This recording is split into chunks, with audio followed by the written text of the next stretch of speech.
God is always there for me. Yeah. Through the good times or through the bad, through the happy times or through the sad, God is always there for me.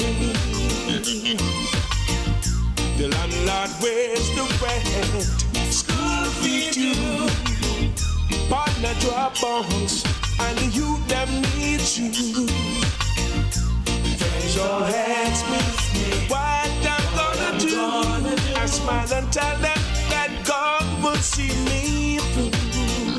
No matter what the circumstances may be, yeah, God is always there for me. Yeah, through the sunshine or through the rain, through the pleasure or through the pain, God is always there for me. So no matter what the circumstances may be,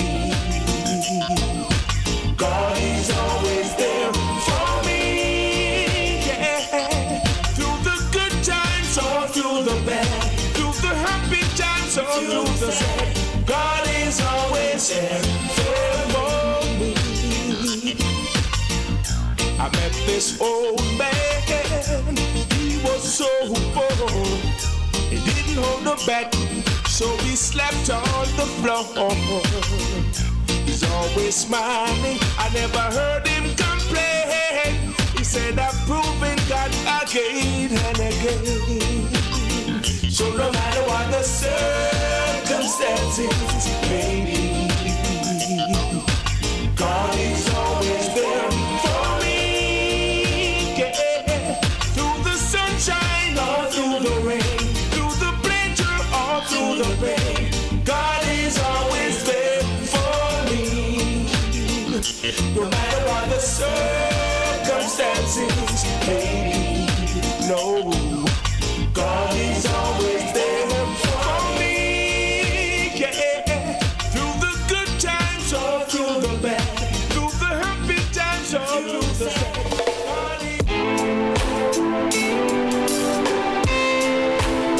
I wanna thank you, Lord, for all you have done. Yeah. He was there just in time to rescue me. He was there.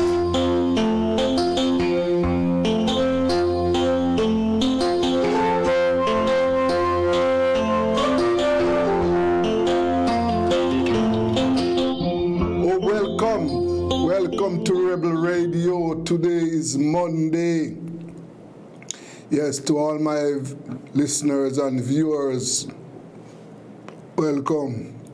As usual, we have interesting information lined up for you. Yes. And boy, as usual, we have the crime problem on us. The crime problem. Several murders over the weekend. Yes. Well, we are in political mode now, you know. The country is in a political mode over local government elections. And Sunday, the PNP presented its candidates for Portland. Wow, they had a crowd there. I heard some PNP people saying that it was bigger than the crowd that was at the JLP conference. Well, I don't know. What I know, based on photos, it was a very enthusiastic crowd at Buff Bay at the St. Margaret's Bay Primary School. You know, I know that ground there they can hold a lot of people, and it took as if they were there in their numbers. Yes. I have with me the caretaker for East Portland, Mr. Colin Bell. Mr. Bell, good afternoon. So, Richards, good afternoon to you, my brother. Blessings in the name of the mighty Jesus Christ. Yes. Mr. Operator, turn him up. I want to hear him higher, the volume higher in my head. Are you hearing me, sir? I am hearing you loud and clear. Okay, I'm hearing you now. So I heard some people saying that the crowd at the St. Margaret's Bay primary school or secondary school was bigger than the one at the JLP conference last Sunday, but that couldn't be true. Well, let me correct you. It was at the Buff Bay Primary School. Yes, the Buff Bay Primary. Yes. So about how many thousands were there, Mr. Ben? From my guesstimate, that schoolyard, because we were outdoor. Yes. So that schoolyard, I think, can hold maybe about 7,000 people. Yes. I think maybe I would want to guess that we had maybe about anywhere between 3,000 to 5,000 people there. Okay, that was massive, man, massive. Yeah, it was massive. But as you know, well, for me, I have been watching the politics for a number of years in Jamaica now, and it is nearly 50 years. And I remember the Sam Sharp Square crowd, 150,000 can't be wrong, but they were wrong. 150,000 strong can't be wrong, yeah. Yes, right. Yes, yes. So, yes, go ahead. No, I think at this time the people are ready to remove this corrupt, blind government from office, because we cannot allow Jamaica to continue nosediving, or else we're going to hit the bottom of the pit. Mm. Yes, I see. I see what you are saying there.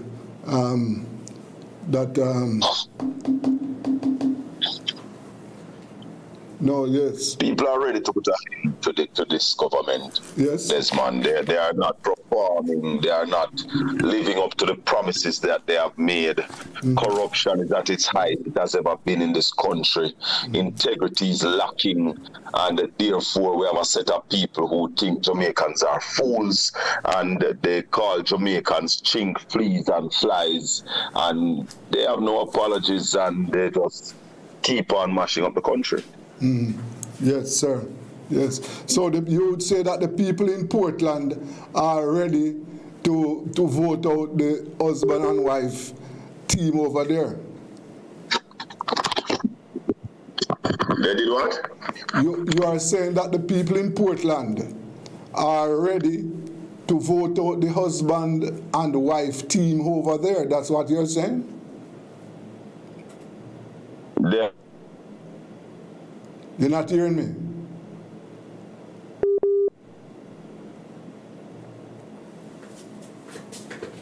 Hold on. Hold on, Mr. Yeah, Bell. man. Yeah, let me try and... saying that I tell you the parish of Portland is lacking management, lacking leadership. And therefore the people are saying that we can't afford for the parish to be just left up. Anything goes. I mean, it is not even an autopilot. It is just blowing with the wind. And therefore, the people are ready for proper representation. The people are ready for a vision of development, intending to move our people from street-side greetings to business meetings. We must create wealth for our people in Jamaica, for them to live comfortable, to live their best life. Jamaica is too...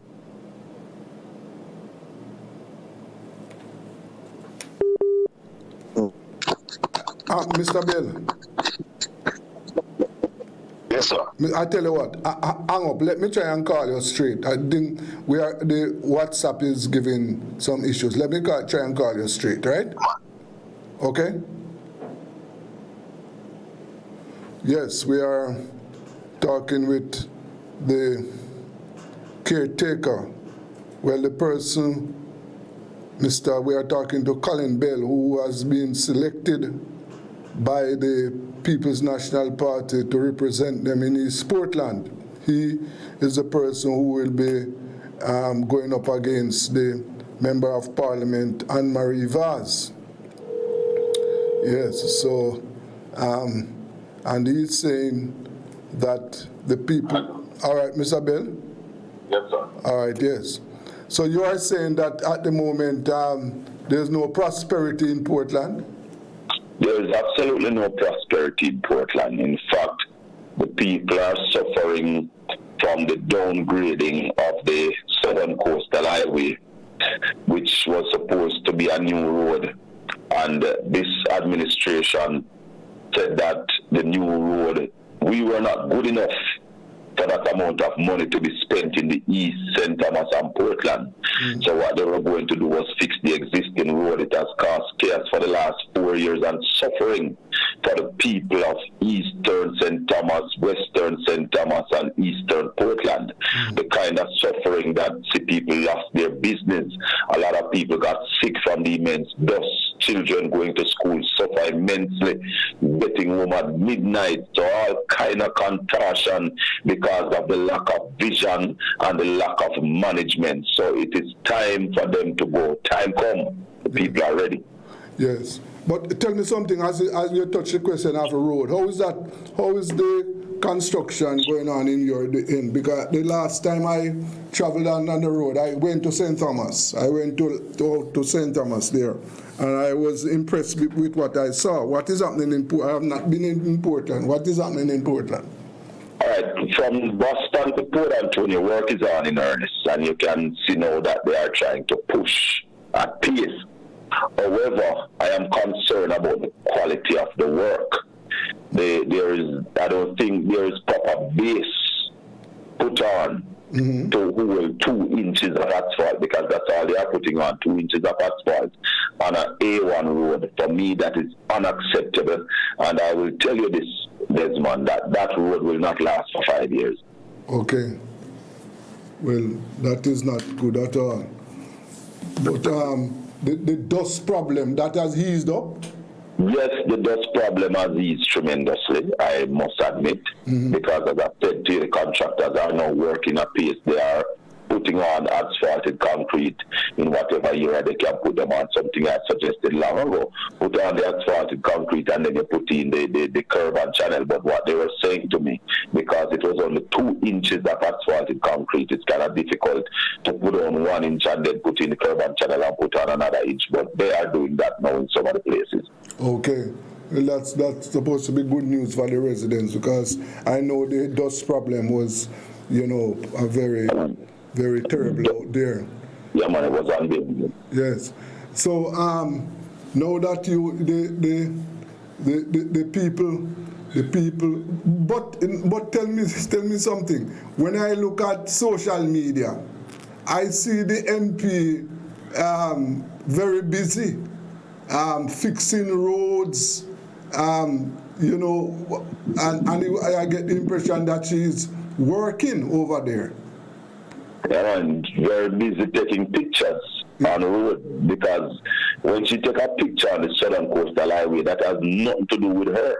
In fact, and to be truthful, it was downgraded before she got there. Yes. So she wasn't even down there for the downgrade. So when she's out there taking picture on the Southern Coastal Highway, she's trying to rain on somebody else's parade. Yes. She had nothing to do with that road. Right.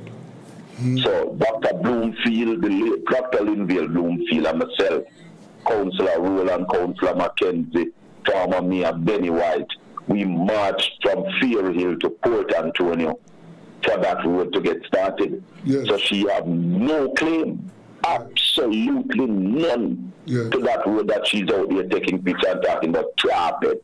Yeah. Yes, she have done a few little patches here and there on roads. But I say to anybody who is in politics that if you only can campaign on road, then you're not campaigning, because our tax-paying dollars is what is supposed to provide our roads. Yes, of course. Roads, light, and water, those are not things that I will lay any campaign on, Desmond, because I consider water, breakfast, road, lunch, and light, dinner, those are the table. So if you don't have those in place, you don't have the table to put anything on. And I like to ask, what is it that you are bringing to the table? And that's why I like to tell people the vision I have for Eastern Portland and how I plan to implement this vision and bring it to reality. Yes, sir. Yes. The the recent rains must have done. Well, first of all, I know I imagine that the people of Portland now have water, but I would imagine that it did some damage. Yes, of course, we have some roads that the rain deteriorated terribly. You're talking about Cornwall Barracks. The rain chopped that road in two in many parts. You're talking about Bellevue, even the present Southern Coastal Highway that they're working on, the parts that have not yet been paved, deteriorated rapidly during the rain. So, yeah, we're having some road issues. Mm-hmm. Yes, sir. Right. Mm-hmm. But I know you must be busy now concretizing your organization and your political organizational structure in the constituency. Well, we have been working in this man. We weren't just sitting down and twiddling our thumbs. We've been working. But yes, the work now is going to be doubled or tripled, because going up against these tycoons, it's not easy. Yeah. You know, you have to put in the work. We don't have the kind of money that they will have to spend. So we have to use a different strategy so as to bring home the victory in any election that will be called. Yes, okay. And who is it? Councillor Rowlands is in East Portland, right? Councillor Dexter Rowland is for Division 1, Councillor Wayne McKenzie is Division 2, yeah. Councillor Comrade Natalie Wright is Division 3, Comrade Sean Cook is in Division 4, and yours truly is in Division 5. That's for the East. Okay. For the West, you have Comrade Dennis Blackett in the St. Maurice Bay Division, Comrade Evans is in O Bay, Comrade Desmond Lewis is in Buff Bay, Comrade Sullivan is the standard bearer in the Balcarres Division, and of course Comrade Doreen Campbell is the MP candidate. Okay, yes. In the council now, how many divisions the PNP have right now? 2. Oh, 2. And is how many divisions? 10? We have 9 divisions. We have 2 councillors who are deceased. Yes. So we only have 7 councillors now, 2 PNP and 5 JLP. Oh, okay. All right, I see. And those councillors, well, no by-election was held, so those seats are still vacant. And that's an injustice being done to those 2 divisions in a Desmond. Yeah. In fact, the fellowship division, there's nothing happening there from a council level. The drains are not being cleaned. The roads are not being bushed. There is no representation for the people in that division. And I'm saying that this administration have absolutely no respect for the people in the Fair Hill and the Fellowship division. Mm. But the mayor would be the person who's supposed to be representing those divisions, eh? All right, so the mayor is overseeing the Fair Hill division, and the deputy mayor should be overseeing the Fellowship division. And let me use should be, because I have never seen the deputy mayor in the Fellowship division. Mm-hmm. The mayor to get to and from work have to traverse through the Fair Hill division, but I've never heard of a meeting being called with the citizens in any of these 2 divisions. So this is just a facade, and I want to ask, where is the money for those divisions going? Because let me tell you, Desmond, I have information that those 2 divisions get more money each month, more than the Port Antonio and the Prospect division who have living councillors. So we're asking, where is the money that is allocated to the Fair Hill and the Fellowship division every month? We want to know, what is it being used for? Who is spending it? Okay, all right. Well, I want to thank you for your time. And as usual, you know, this platform is open for us to discuss ideas and ideas affecting the people. Thank you very much, brother. Not a problem, my brother. One love. Yes, that was a PNP caretaker for Eastern Portland, Colin Bell. Yes, and you heard what he said there, that the situation is in need of care in those 2 divisions. Yes. trying to talk to Councillor Dexter Rowlands now. Yes. Councillor, are ready for you now? Yes. This is Councillor Dexter Rowland. Councillor, good afternoon. Good afternoon. Yes.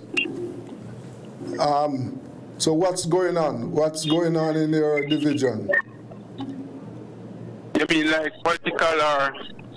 Well, everything. Well, first of all, before you even answer that was a massive crowd in Buff Bay on Sunday, man. Yes, I think it's the biggest political crowd.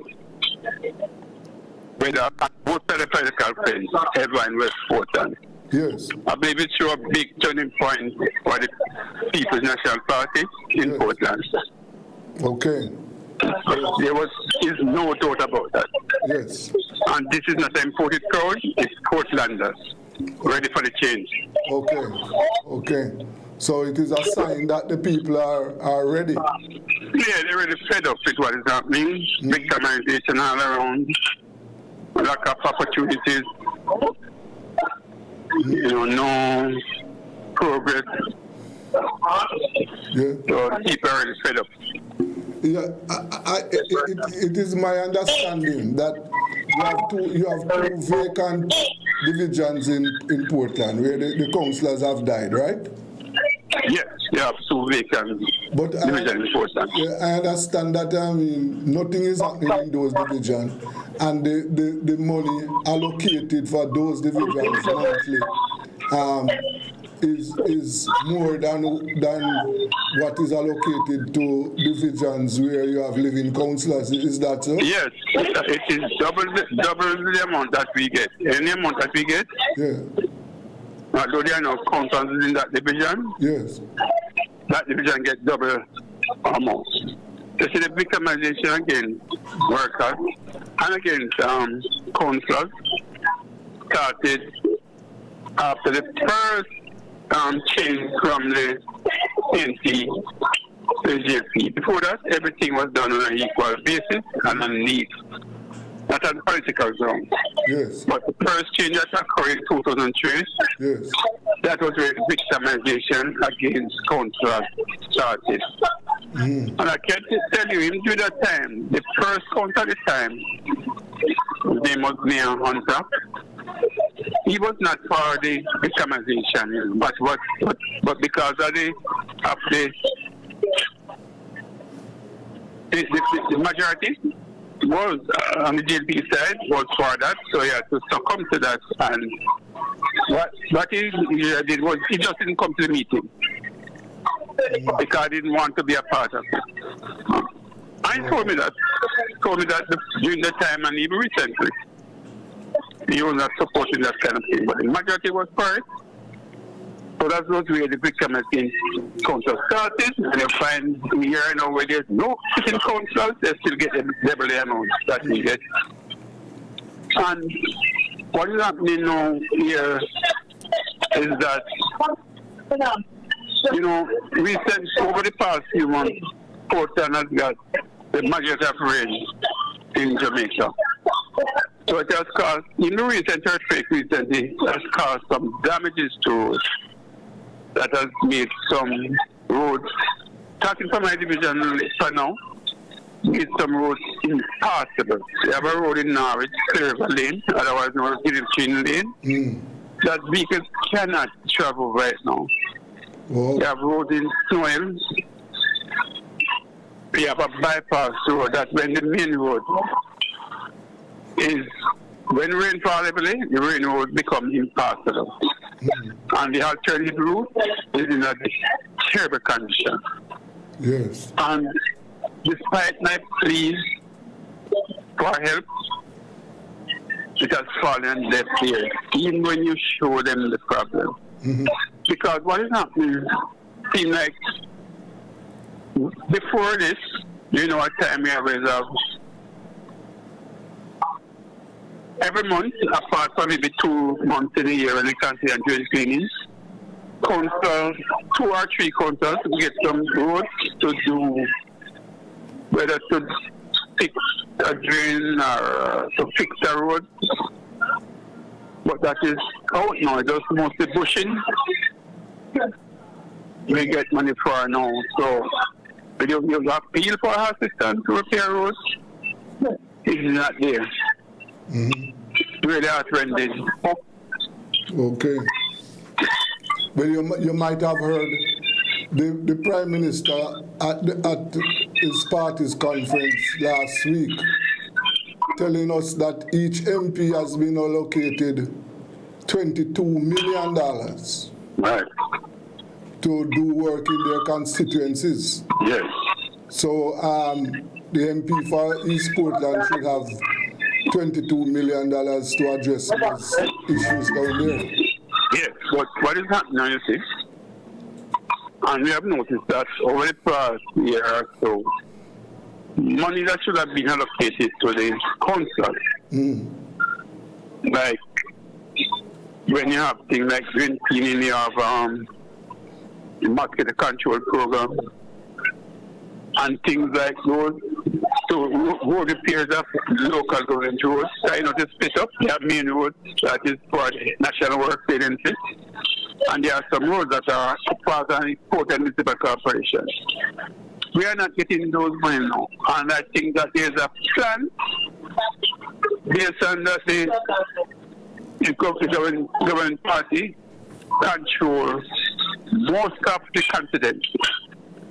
So I think the plan is now to push it through the MPs so they can starve the local parish councillors of help, and they can now run it through their councillors and council candidates. Everything personal, that is the plan where we have been starved of funds now. Okay. Yes. So what, because trust me, it is very terrible when you have a road. You have a fund in this council, special grants for repairs. You can't get that either, although the funds are there. You have to get approval from the minister. So people are just, if case of an emergency, like there's a fire or a health problem that ambulance need to rush down there, some roads have become impossible. Wow. You know. No, that's not good news at all. No, it's definitely not good. No. What about roads on the market? What about the work on the market that was burned down? How is that going? Well, no work has started. None whatever started. We try. People have called the minister, but it's just not doing anything. And I can tell you, where they have most of the people that move, that is over the Neville Antonio Park. Recently, I had to make a appeal. Well, they carried some, because when the rain is falling, and it's fall almost every day, over there is muddy, extremely muddy. And there are just some people who have maybe a little tent or some tarpaulin which get torn up because the breeze and the rain torn them up. So it's just suffering up there to see the conditions that people have to buy in and people have to serve in. Made an appeal, they put some stuff up there, some stand and grid, but it is not enough. There are some niggas over there that is still suffering. Yeah, and then although I've asked them to put two containers over there. Yes. That the niggas can store their stuff. That has fallen deaf ears, because what has happened now? The Eagles now have to transport their stuff back and from to their home, which kill their profit totally. Yes, okay. Because some of them live some distance up, they have to get transport go on from. Yes. The containers would have helped for them to store their stuff, so they wouldn't have to pay for transportation. Yes. Which, so in the almost every day go there, there's just real high water. because their children have difficulty going to school. You know, their children have difficulty getting something to eat because their income is gone. And then plus also, although I made it hard for them to open the bathroom in the market, which is near to the, so people can use the bathroom. What is that now? It is closed, so they have to travel far. Just the other day, recently a lady, something happened to her because she couldn't travel. She wasn't able to travel quickly enough. Yes. So the bathroom. So something happened. You know, and to her that she had to just go. And no matter how you ask, we have been falling on deaf ears. Yes. And even if it's not, and we just ask them, just try, there's some way, you know, you could have, maybe they could have provided some tent, jump up over there, make it more easier. It would be some muddy. And just to some other thing, there are some people who would be willing to go at the back of the market, and we could have them covered, and life would be a little bit easier. So people who use that over the partner have to be using the roadway. There's no cover in there, so when really falling, you have to just run inside. So just crying. Yes. You know, it's just desperation. And I can't understand why. I cannot understand how you are representing the people. And people you say are suffering. Really suffering. Yes, sir. And you can try and just try something. No? It maybe not going to be perfect. But at least try just to make people's life a little easier, which would go to the children. And make the conditions more habitable. Yes. And it would be so difficult, you know. Trust me, it's a matter. Put you to thinking out, working out something, and something like that. Yes. I remember some years ago when we had some terrible garbage problems on the JFP mill. And he got a team together, led by a good man, farmer, who there. And they started to do a good job. And I connected him to the former chairman of the Jamaica Tourist Board, yes. Dennis Martin. And that person sent truck over. And this condition was elevated. Yes. No, this condition is not again. But there's no thinking. You bringing some ideas, so it could be done, but nobody is responding. So at night, it is a for town, garbage, thinking garbage every night. And there are solutions. It doesn't matter, you know, let us work together as a team. KMPHLC doesn't matter. We are representing people. And to me, it's people that matter. Let us don't bring politics and everything. Just work it out. Let us work together and solve it. So it's just like with this marketing here, nobody's listening. Let us do anything they want to do. When if you have some mind, getting minds together, you want to be politician, you could see people from outside, chambers of commerce,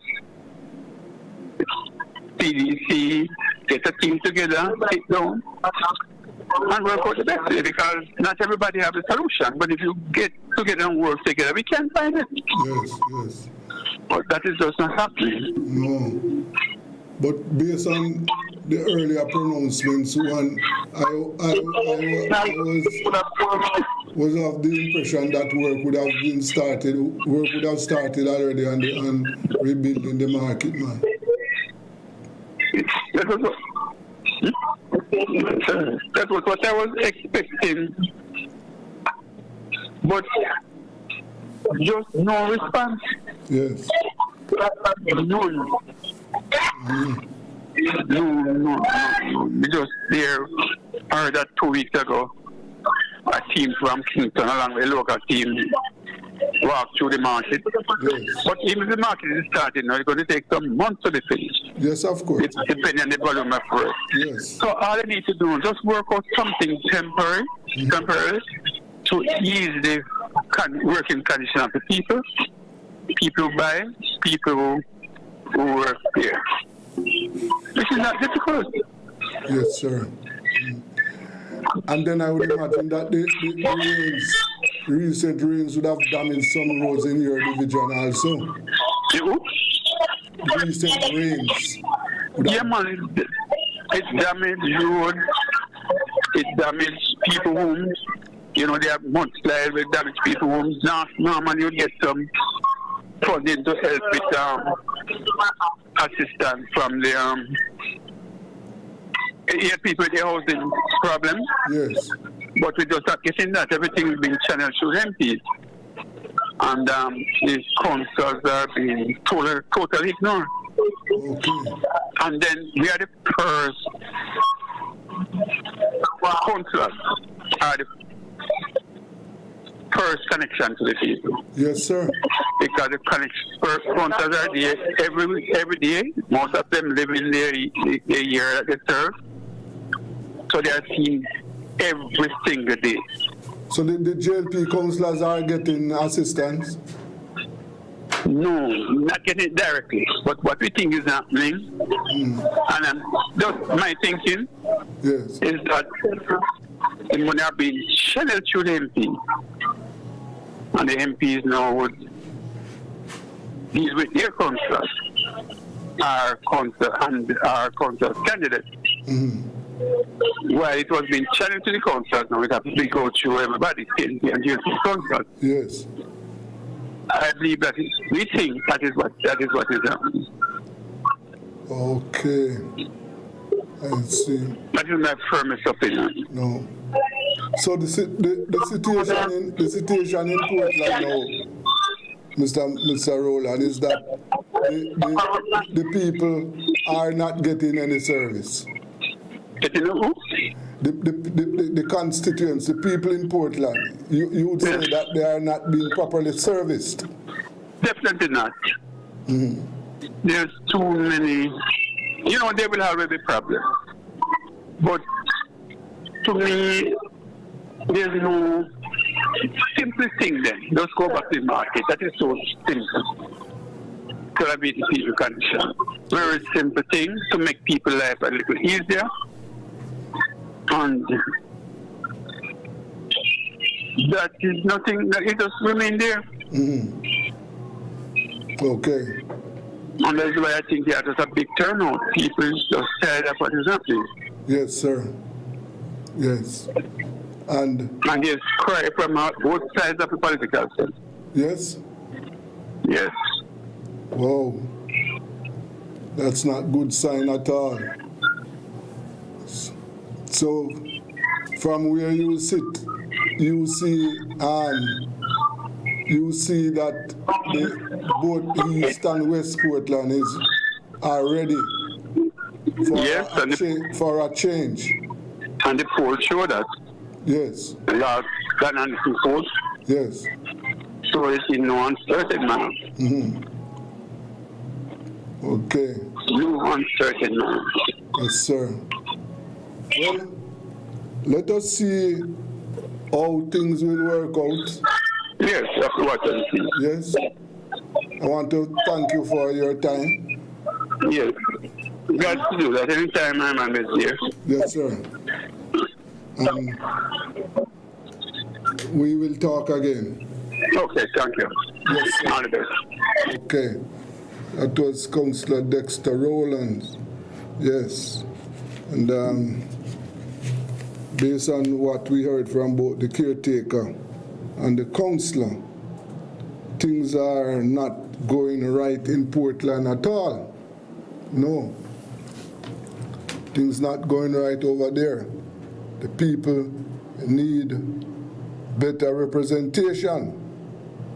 Yes. This is not good news for the people over there.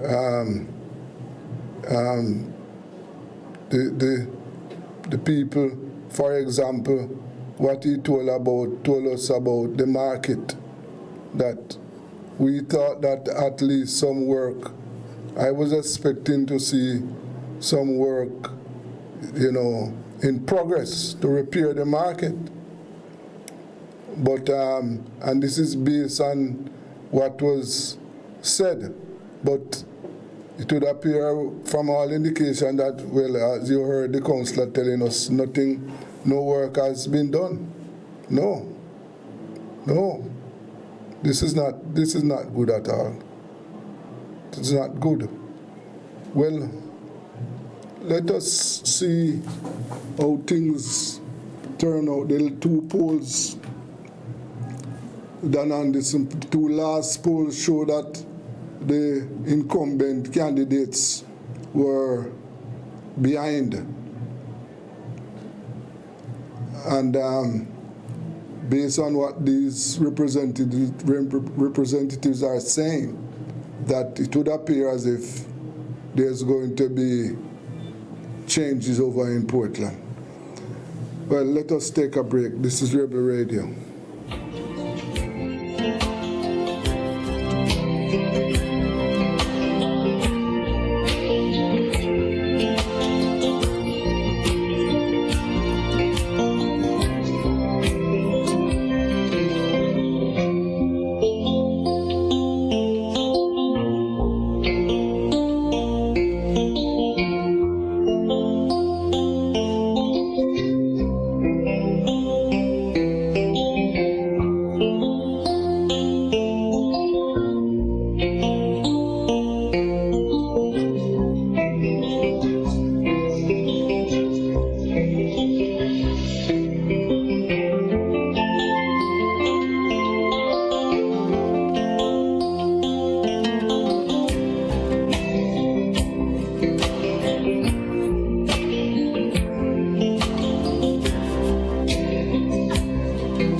I've looked high and I've looked low. There's no one to compare to you. Climbed up to the highest mountain, looked all around, couldn't find nobody. Yeah. Went down into the deepest valley, looked all around, couldn't find nobody. I went across the deep blue sea, couldn't find one to compare to your grace, your love, your mercy. Nobody greater than you.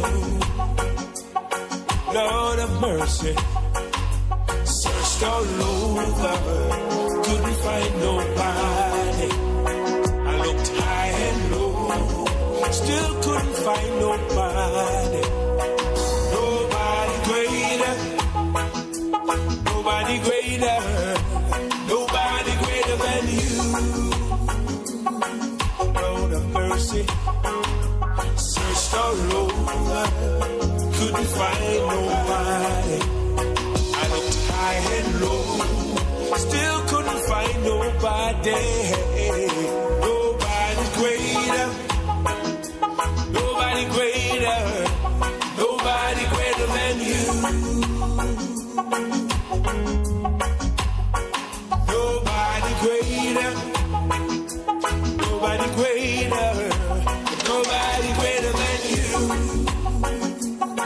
Yeah, I searched all over, couldn't find nobody. Looked high and low, still couldn't find nobody. Yeah.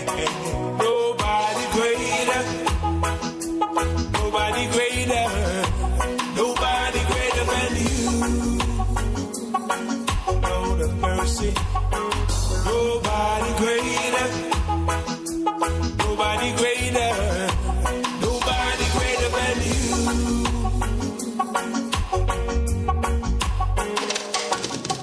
Climbed up to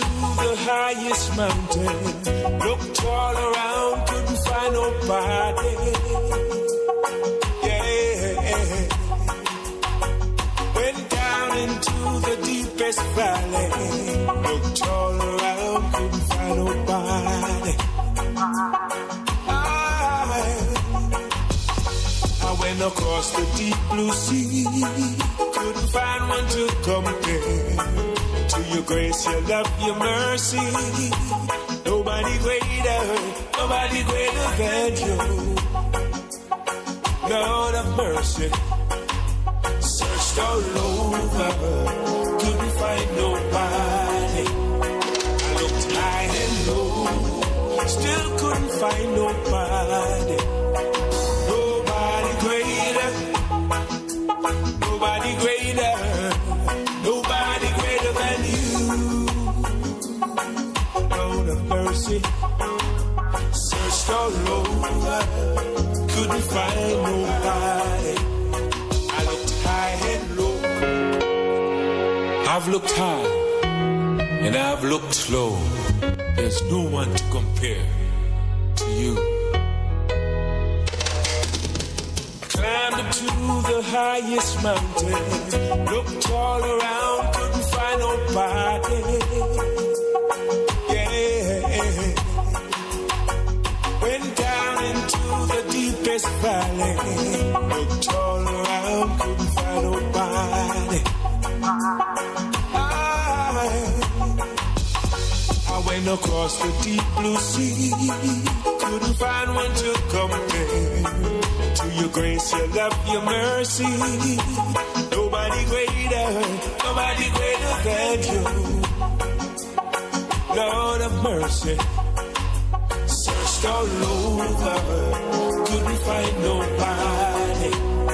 I looked high and low, still couldn't find nobody. Nobody greater, nobody greater, nobody greater than you. Lord of mercy, searched all over, couldn't find nobody. I looked high and low, still couldn't find nobody. Nobody's greater. It's the Everybody Sale at New Budget Supplies.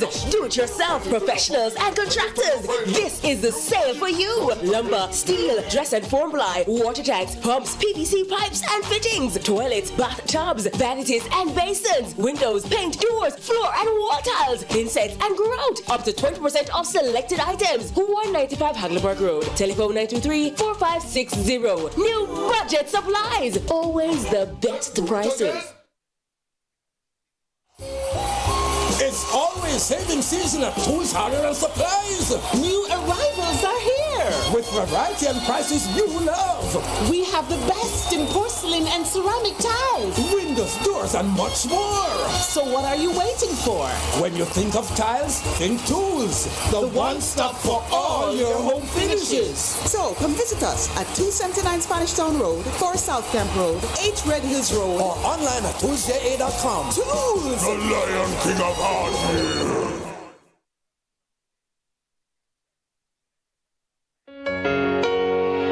I've looked high and I've looked low. There's no one to compare to you. Climbed up to the highest mountain, looked all around, couldn't find nobody. Yeah. Went down into the deepest valley, looked all around, couldn't find nobody. I went across the deep blue sea, couldn't find one to compare to your grace, your love, your mercy. Nobody greater than you. Lord of mercy, searched all over, couldn't find nobody. I looked high and low, still couldn't find nobody. Nobody greater, nobody greater, nobody greater than you. Lord of mercy, searched all over, couldn't find nobody. I looked high and low, still couldn't find nobody.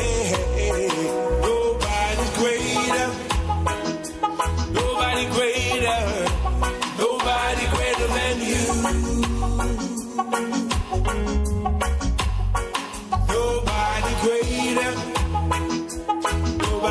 greater. Nobody greater than you.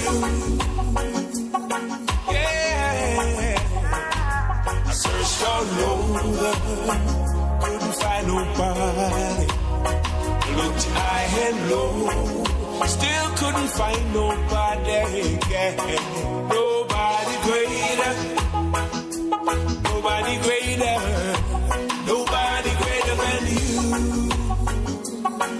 Lord of mercy. Nobody greater. Nobody greater. Nobody greater than you.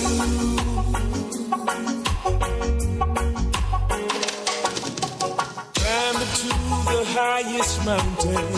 Looked all around, couldn't find nobody. Yeah. Went down into the deepest valley. Looked all around, couldn't find nobody.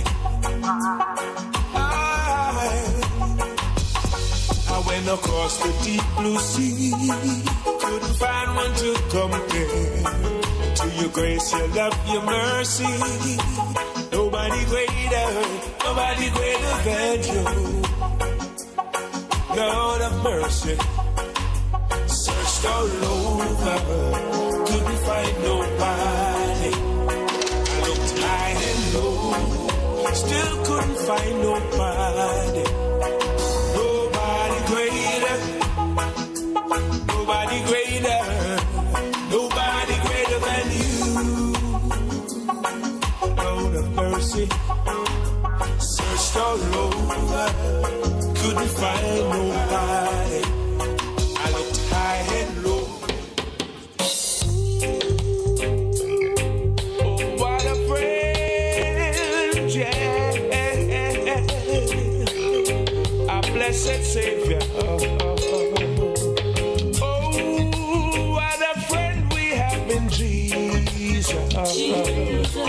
All our sins and grief to bear. Oh, what a privilege to carry everything to God in prayer.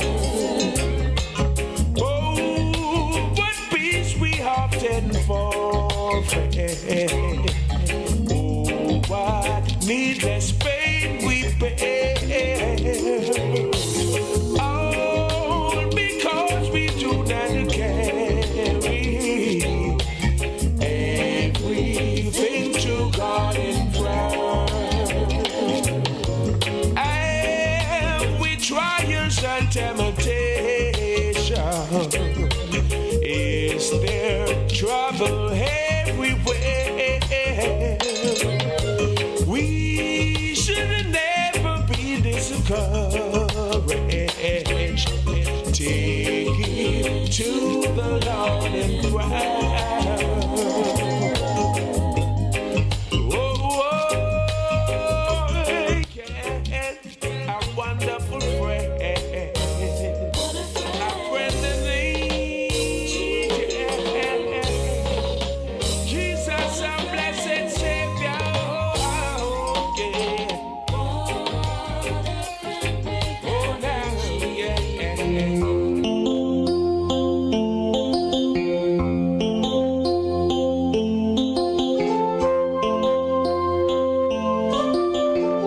Yes, welcome back to Rebel Radio. Yes, and it's time for the Ramsey Enrichment Scholarship Program. Yes, it's time for Be Sure. Yes, Be Sure. And on Be Sure today, well, we are going to continue discussion on the Ramsey Enrichment Scholarship Program. Yes, we have with us the founder, Mr. Ian Ramsey, along with Director Lloyd Brim. Gentlemen, good afternoon. Thank you. Are you hearing me? Hello? Hello?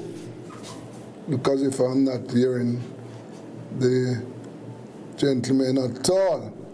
Mr. Ramsey, are you there? Hello?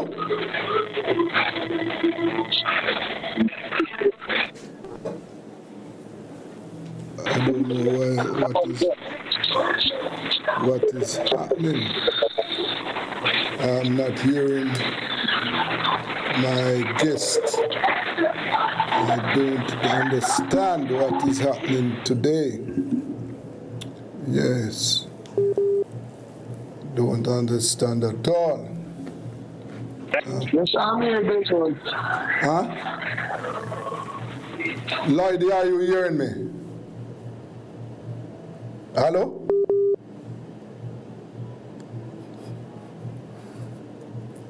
No, something is not getting right here at all. Not.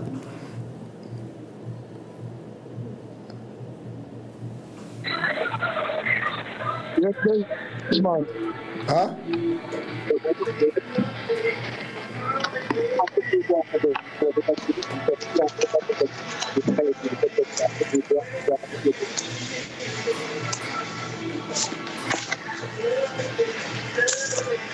Mr. Ramsey, are you hearing me? Yes, I can hear you now, Desmond. I have you. Yes. Okay. Turn up the volume for me, please, sir. Let me try and get some more volume on this set. So, gentlemen, Mr. Ramsey, you are hearing me? Yes, Mr. Richards, I am. Okay. Mr. Brim, are you hearing me now? Yes, Desmond. Okay, all right. Good afternoon, gentlemen. Good afternoon. So, as I said before, we are going to continue our discussion on the Ramsey Enrichment Scholarship Program. And this week we want to tell our prospective students what it takes. No, Mr. Brim, if I can't take any interruptions in your background.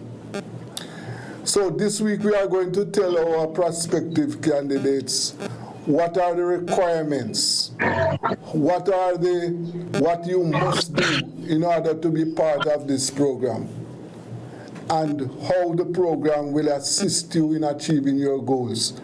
Mr. Ramsey, you want to kick off the start for us, please?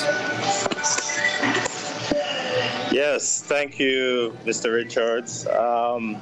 So once again, thank you for everything you're doing. Just want to say thanks to my board members and thanks to the students, of course. So for the Ramsey Enrichment Scholarship Program, for you to be a part, for all your listeners, if they would like to be a part of our program, which work with kids. We mostly work with students in upper and lower six who want to go to college in the U.S. They can reach out to us. They can visit our website at respfoundation.com. And they will see the contact tab, and they can always reach out to myself or reach out to your program. And we would go through the process with the student and the parent to select the appropriate students for the program. And it's normally run between 5 to 8 months of applying to colleges and applying to scholarships for any degrees of their choice in the U.S. Right. So let us tell our students now. So what the program is open for you. It is open to you, but these are the steps that you will have to take in order to be part of the program. What are these steps, sir? Just let us. Yes. So for the steps, if a student and parent reach out to us, what we do, we initially would set up a meeting with the parents and the student. We go through our program, the layout of our program, what is required as it relates to the student. and then also, the commitment that will be required from the parent's perspective. After we present the outline of our program to the parent and the student and the parent have to decide if they would like to continue with us. And when they made that decision, then we interview the student by his or herself. Our board member and myself interview the student, and if we believe the student will prioritize the work that's necessary for the program, then we'll accept the student on the program.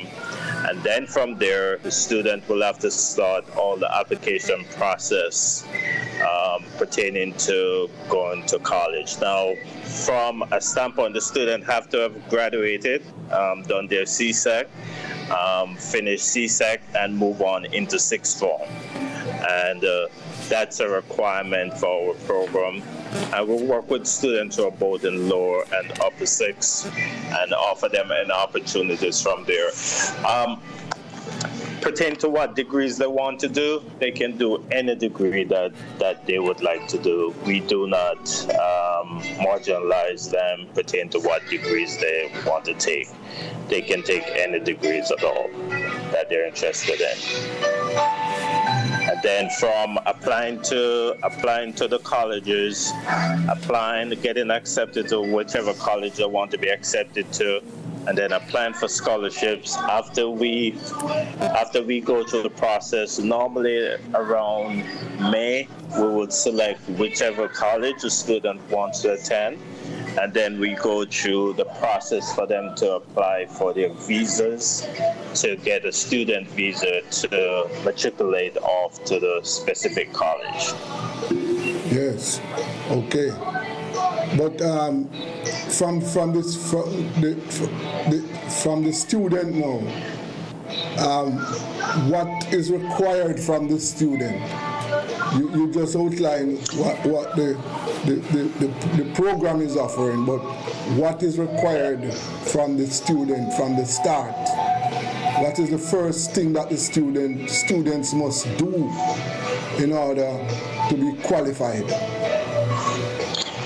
Yeah, so the first thing is during the interview, the student have to show a certain level of commitment and determination as it relates to wanting to be a part of the program.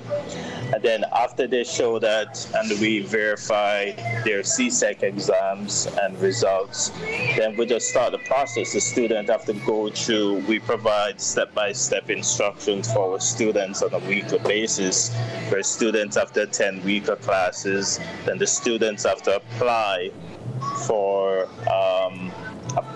to the specific schools. They have to write letters, they have to write essays, they have to get recommendations from their teachers and guidance counselors, they have to get passport information. There's numerous steps that we take the students through as it relates to the application. But I think one of the things that we wanted to talk about today was the interviewing process. Yes. When students have actually applied to certain institutions, some of the institutions will require that the students do an interview. So with that being said, whenever our students apply for colleges, if one of the colleges requests an interview with that student, the student have an option of doing either in-person interview most of the times or interview virtually. One of the things that we are keen about on this program is if a student is going to do an interview, we work with that student to get him or her prepared for the interview. So we will spend a significant amount of time getting that student help, getting the student prepared, because we think it's a crucial step in their application process as it relates to them getting accepted to certain universities. Okay, so the program is... Mr. Ramsey? Yes, man. Yes, go ahead. Yes, man. Go ahead. Yes, thank you. I wanted to ask Mr. Ramsey that when you're preparing for the interview, what are some of the points that the student needs to be familiar with? Like if you're going for a job, then they want to know how familiar you are with the company, what background information you have, and what are the reasons why you choose that particular institution. You could take us through that, Mr. Ramsey? Oh yes, definitely. So when a student applies to an institution, especially maybe Ivy League or some of the upper tier universities, they put in their application the right essays pertaining to different. They get different prompts, and they will select a prompt. They will apply. Most of the times when a school is asking for an interview, that student is in the running to be selected as a student for that specific university. So the interview process normally is either you can eliminate yourself during the interview, or you can confirm, your seat into that university during the interview. So what the schools look for in most cases is, number one, they try to find out more about the student, try to find out, pertaining to the student's character. They will ask the students various questions pertaining to themselves. They will ask the students pertaining to their academic achievements, certain questions. But one of the key things too that they focus on too is the student. Why are you selecting our institution? Why do you want to attend institution X, right? They will be keen, their questions will be a lot focused on why do you want to select our institution? Tell us more about the reason why. And the student has to be prepared to articulate that in a manner in which they improve their opportunity, improve their situation as it relates to getting into that university. So those are some of the things that the schools look for, right? And of course, different schools have different sets of questions, but I think the overall basis is the student keen about why they want to go to that specific institution? Can the student articulate any ups and downs academically that they have achieved? And what are they like from a character standpoint, from a student perspective? Were they in different voluntary efforts on campus? How did they do in their grades? So those are some general overview pertaining to what type of questions are asked. Okay. And these interviews can last for up to an hour or more. I see a lot of times the institutions, if they're doing it virtual, it might be 30 minutes or so. I see hours. I see some people go hour and a half. So I think it depends. It depends on the institution, number one, and it depends on the person who's doing the interviewing and how the person who's doing the interview, and then of course the dynamics between the student himself and the person who's doing the interview. Right. And I would like all listeners and viewers and prospective candidates to know that our program, the Ramsey Enrichment Scholarship Program, is ready and will help you to prepare for these interviews. So you are not just going to allow you to just go like that. We will help to prepare you so that you are properly prepared for these interviews. Right, Mr. Ramsey? Yes, that is very important. That said, so what we'll do if a student has an interview and they have a selected date and time, we try to have at least 2 or 3 mock interviews, myself and some board members, and sometimes we have other students who are currently in college who have done interviews, participate in those mock interviews to help our students who are going to be doing their interviews. Yes, it's something that we put a lot of time in, and we stress the importance of it to our students who's going to do the interview, and also requesting the help from our college students. Right. Lydie, you want to come in at this stage? You have. Yes, definitely. Because what happens is the student is being prepared, and the student has to be writing his essays and getting acclimatized with all of that. Does US provide a system where the essays are assessed before by a member of the rest team, corrected, discussed, and you can do it a number of times until it is falling more in line with what you would know the university is requiring? Do you have that aspect in it? Mr. Burb, I'm sorry. Could you repeat that question, please? No, I'm saying in the preparation, they have to write these applications, write these essays, etc. But does REST assist with assessing what they have written, comparing it to what the experience tells that the universities are looking for, etc.? Do they get this feedback on it, where how well they're doing and so? Oh, definitely. I mean, from the start of the process where students are actually applying to the university, applying for scholarships, we're definitely intimately involved in reviewing and helping them with their applications, their essays, and so on and so forth. When they actually get selected for an interview, we have a database of questions for schools based on, our years of doing this that we will use. We'll lean on those questions to help prepare the students. And then sometimes we do research, general research. Anybody can do research on an institution and the type of questions asked. And also our students who are in college, our students who have been through the fire, who have been through the interviews, they bring and they can bring forth real valuable experience, right, based on what they have been through, right? So, no, we lean up on all of those aspects to help prepare our students in the best possible way we can. Okay. The other thing that we want our students, prospective students, to know that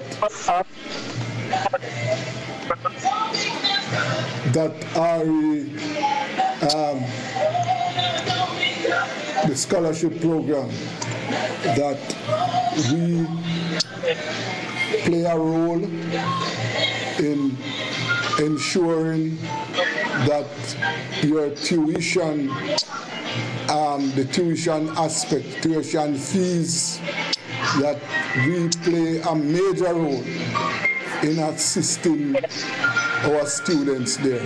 Mr. Ramsey, you want to elaborate on that for me, please? Yeah, definitely. For our students, as we have always said, our motto is empowering one man at a time. And one of the things that we believe in strongly is that each and every one of our students who are in college, where our program will not be successful if that student does not complete his or her degree, right? So it's very important to us that our students finalize their degrees. So with that to happen, what we do, we look at each of our students. We try and see, okay, what is the status of a specific student pertaining to their tuition. We cannot. I just want to make something very clear to listeners and our students who have in college and board members and so on and so forth. We do not want to present that we take care of students' tuition unlimitedly, because we do not. We work with parents. If there's a shortfall in a specific area with a specific student, we try to do the best we can to assist. We have a donation all of our program that we work with to try and get donations to help out with our students. But ultimately, the parents are responsible for the tuition of the child, and they're responsible to make sure the child's tuition is paid on time and to make sure all their tuition is paid. We will step in and we will provide assistance where we can. We do have some commitments to some of our students where we pay a certain percentage of their tuition. So yes, we do help our students in the best way we can to ensure that they can complete their degrees. Yes. Can I come in here, Desmond, to just ask you to back up a little bit? Mr. Ramsey is talking about interviews, etc. For entering the school is one set of interviews. Am I correct in saying that in getting to the scholarships, is a first set of activities like interviews and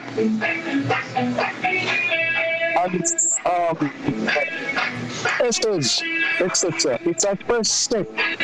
One step for the school and one step for the scholarship application. Is it two different sets of interviews, two different sets of essays, etc.? Is that how it is done? Dealing with engine, and we are going to deal with the scholarship process. Yes. This is two separate sets you're talking about. Yes, Mr. Brim.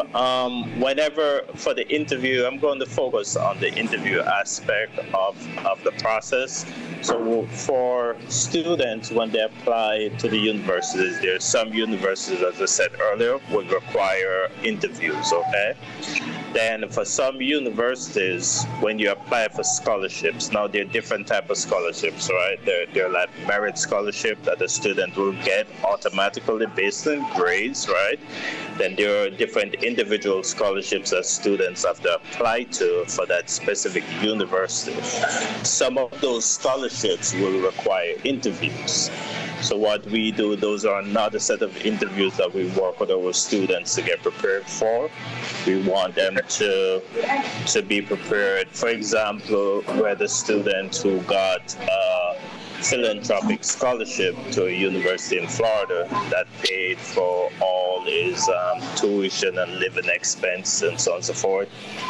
That scholarship required an interview. So we work with that student to get him prepared for his interview. And in that case, he was successful. We have the other students who have done the same interview and have interviewed for other scholarships. So whenever there is a scholarship that requires the interview, we work with that student to get them prepared. And each scholarship has different requirements, different type of questions. There are philanthropic type scholarships, there's academic type scholarships that have different type of questions, there's scholarships that are community driven that have different type of questions. So it depends on the scholarship. We help to get the students prepared in each and every case. Okay. Yes. Here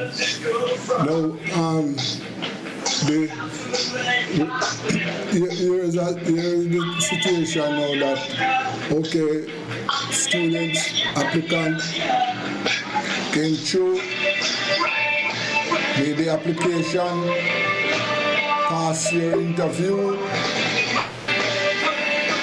Now, after that, passing your interviews now, and you are selected,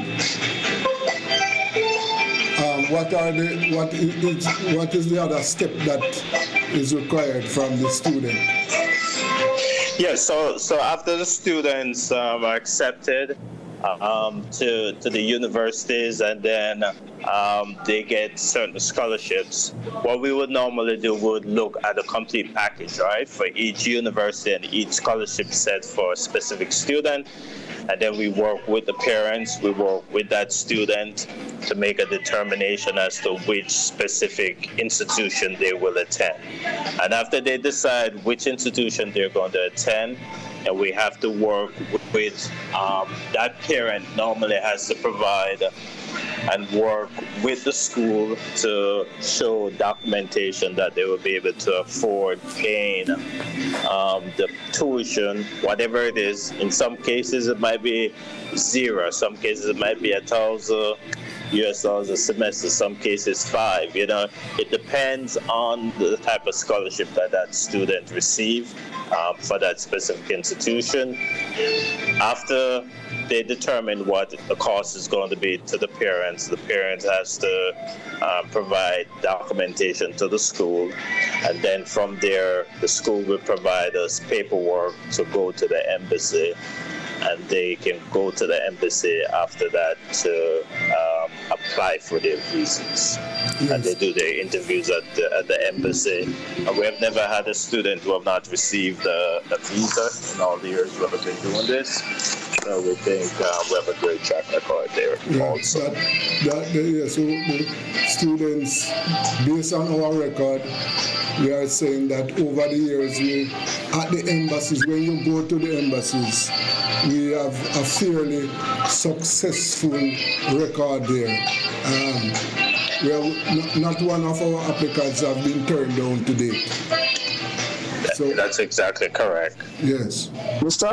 Mr. Ramsey, can you clarify for me, sir?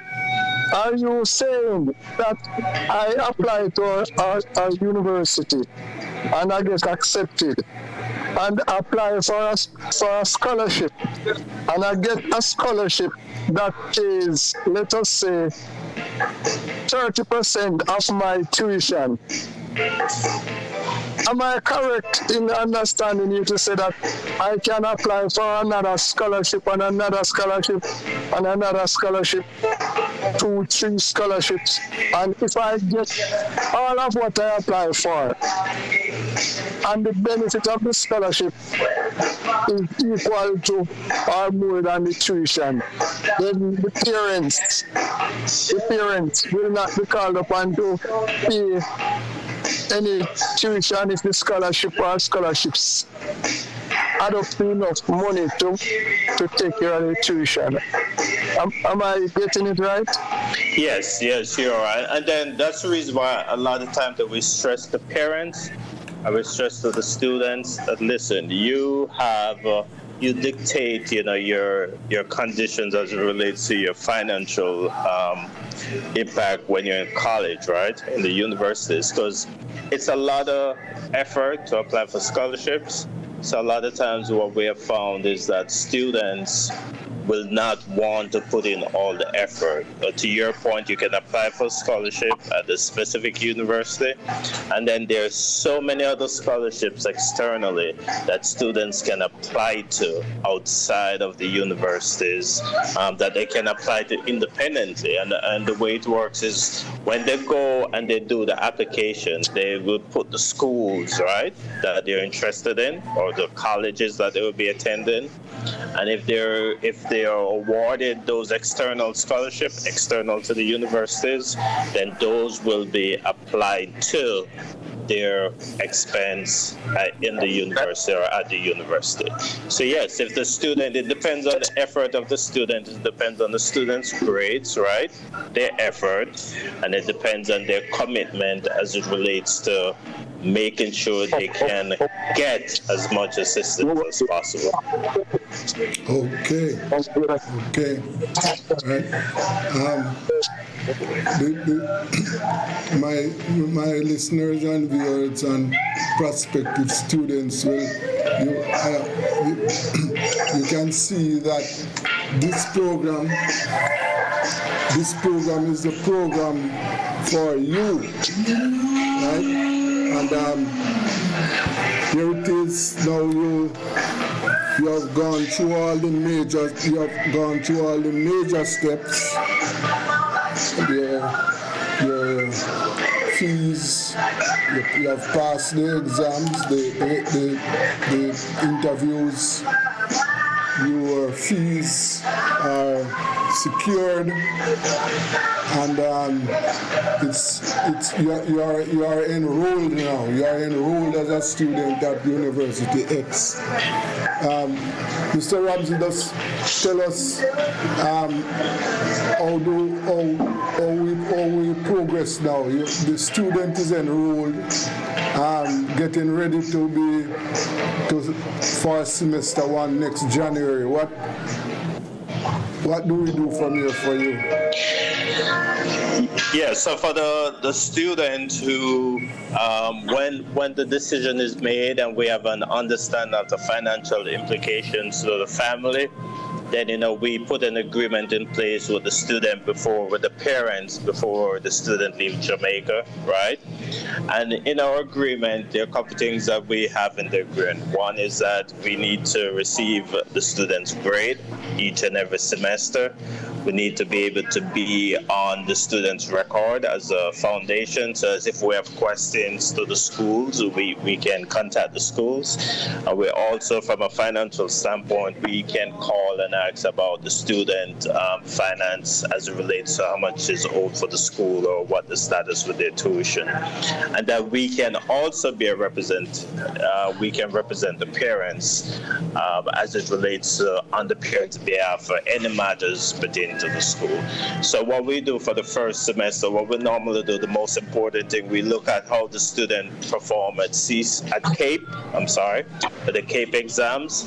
And then the first thing we try to do is say, okay, what type of college credits can this student receive from the university before they even start? Because the more credit or courses they can get credit for, that shortens or less, it lowers the amount of semesters that they will have to attend that specific college to get their degree. So that's the most important thing to us. And then, of course, we help the student, the parents, and, will the student be living on the dorms? Will the student be living off the dorms? If they're living off the dorms, then we normally get involved to help with them finding a suitable place to live and to make sure it's in a reasonable distance to the campus so as the student can get back and forth. We have a lot of students who do that because it lowers the expense for the parents. And then after we made that determination and the student comes up, sometimes we have to go and fly to where that student is going to attend school to get them settled, right, initially. Or if they're living on the dorms, we normally might go and see them maybe a month or so after they start school, to help them just to settle down and help them with any necessary things that they need to get before the semester starts. Okay. Mr. Ramsey? Yes. Mr. Ramsey? Yes, sir. Oh, good. The relationship that the foundation has with various universities. I might have heard, I wanted to back me up on this or correct me, that due to the relationship that the schools have with the foundation, that also can bring about some reduction in the total of their tuition, just strictly based on the relationship you have with this ABRC university. The tuition normally is just 30,000, but because of the relationship with the foundation, they get a reduction in the tuition based on that relationship. Can you explain that aspect for me? First, tell me if I'm right, and secondly, could you explain it? Yes, so one of the things with the Ramsey Enrichment Scholarship Program that definitely makes us different from any other program I've heard of in Jamaica is that we do have agreements with universities in the U.S. for special tuitions for our students, right? So to your point, Mr. Brim, and this is not with every university that we deal with, so let me make that clear. It's only with some universities who enter this agreement with us, and what the universities are looking for, they realize that we have access to, excellent, brilliant, students. Jamaicans are known for, their level of academic performance, which is superior in most cases. So they want to have access to, Jamaican students. So for that to happen in their case, what they will do, they will offer us a lower tuition. We have, we have an agreement in place with a university where the tuition is $35,000 a year and US, and based on our agreement, depending on the student's grade, it can drop to $10,000 or $12,000 a year, and that's before scholarships. So we do have those agreements in place with 3 universities at this point, and we have a lot more universities that we're working with to actually get more agreements in place. So yes, you're correct, Mr. Brim. That's definitely an advantage for our students, because one of the things that we always stress to any parent who's bringing their students, their child to our program, is that we do not succeed unless, one, your child leaves Jamaica and starts a university in the US, and 2, unless they graduate from that university. So we want to make sure we have a lot of options for our students. We want to make sure we have a price range that most people, with our assistance and with the parents' assistance, we can get each and every one of our students to, a university in the US. Okay. Well, gentlemen,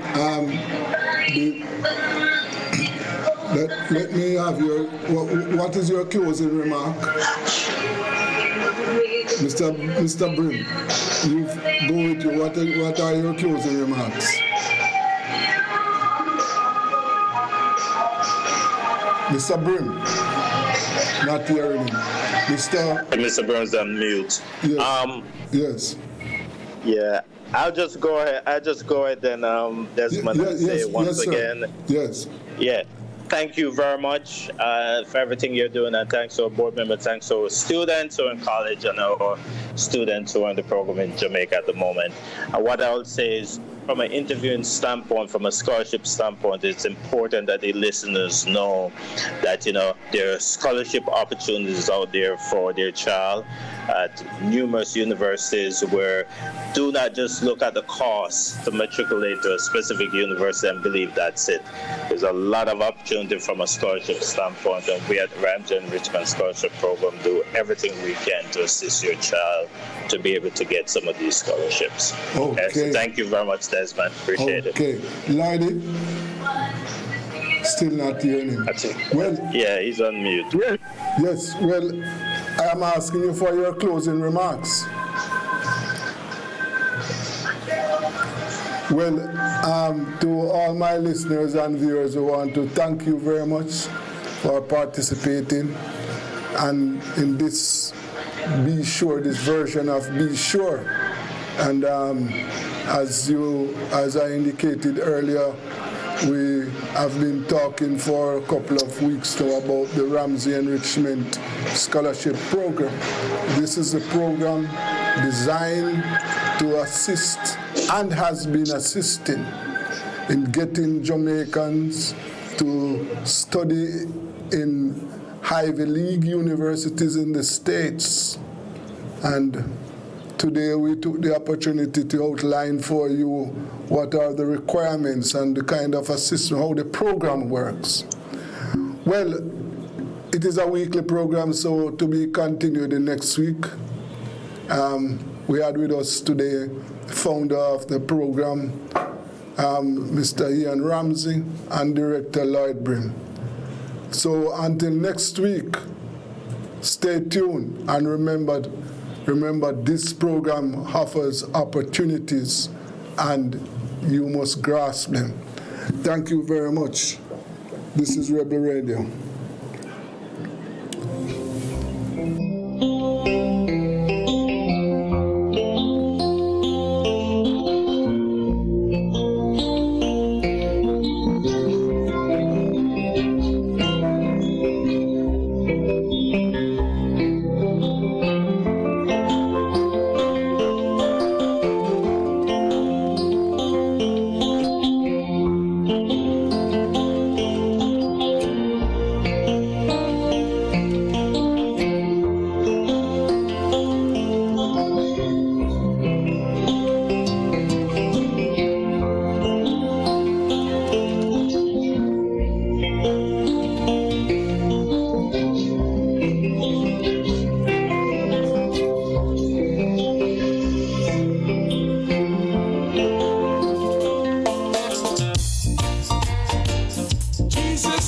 so sweet, yeah. The more I trust him, the more I love him. There's nothing good for me he'll deny. The longer I know him, the better I can show him. I couldn't stop no even if I tried. The more I trust him, the more I love him. There's nothing good for me he'll deny. The longer I know him, the better I can show him. I couldn't stop no even if I tried. He gets sweeter, sweeter, sweeter as the days go by. He gets sweeter, sweeter, sweeter as the moments fly. This love is richer, deeper, fuller, sweeter. Yeah. This love is sweeter, sweeter as the days go by.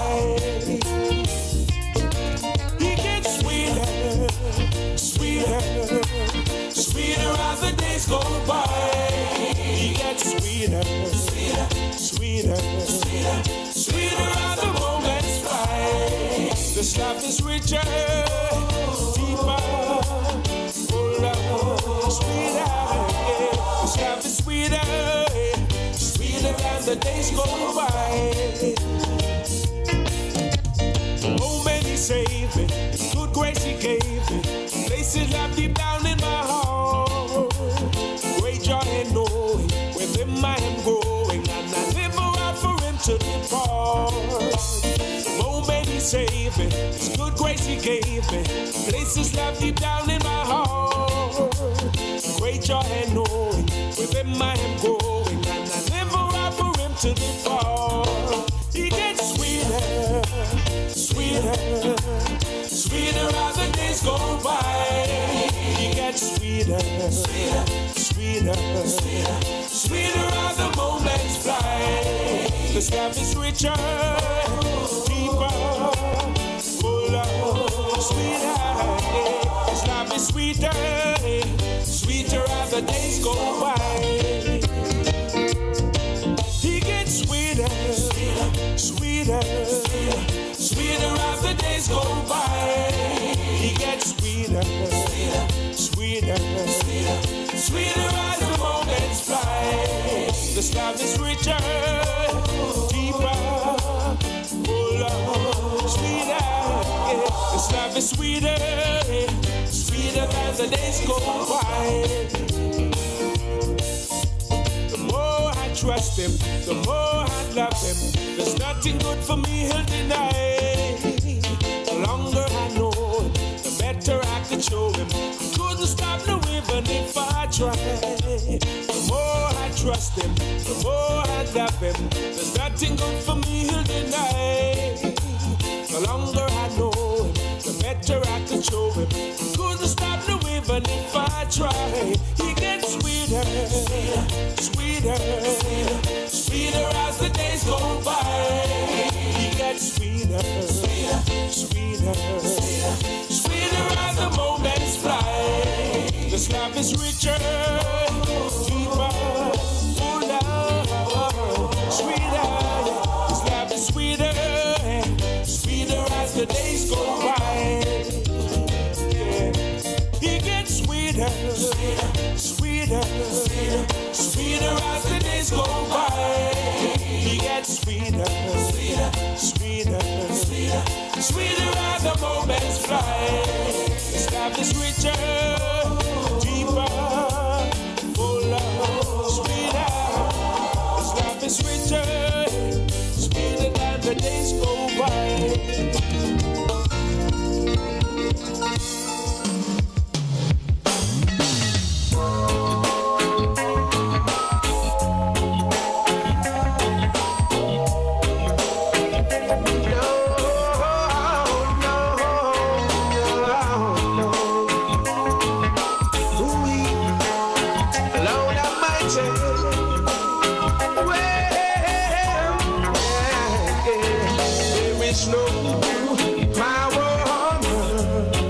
Separate me from your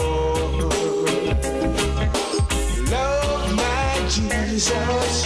Nothing will be able to turn me away from your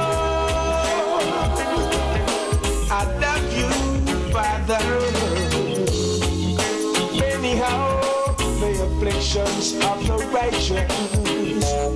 The hearts of men getting more and more vicious.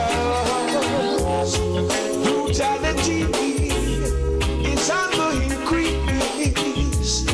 Tell me, when the love of God sees no power on earth to separate me from God.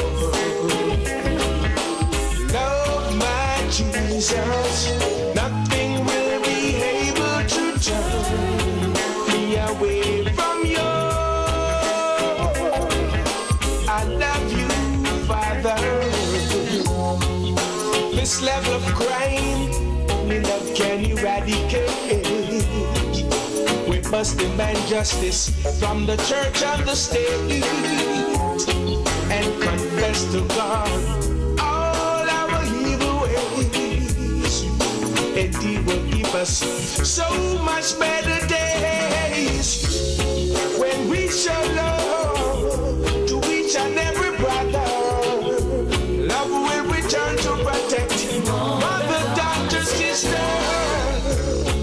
Let's hope in our heart to those who are in need, who never receive love. Come, let's sow some seed. No power on earth to separate me from God. Love my Jesus, nothing will be able to turn me away from you. I love you, Heavenly Father.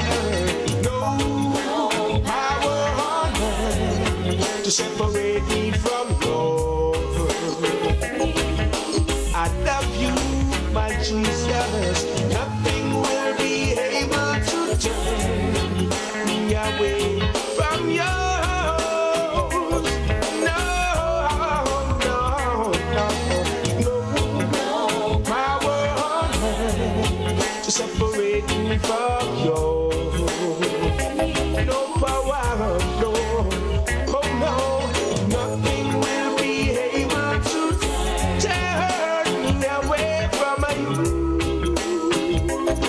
No, no, no, so far away.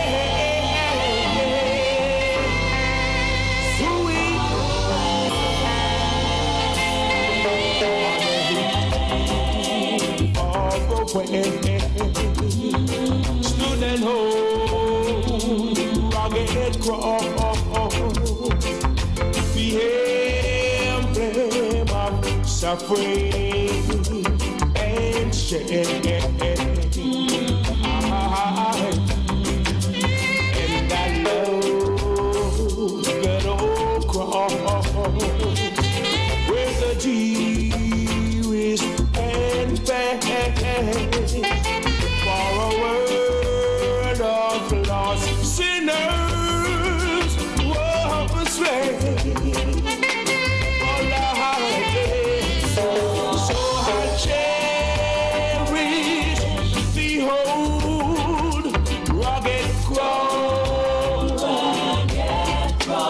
Oh Lord, till my trophy on the hurt I lay down. I will cling to the old rugged cross. Oh, now, and exchange it someday for a crown. Oh, now, on the whole rugged cross. So despised by the world as a wondrous attraction to play.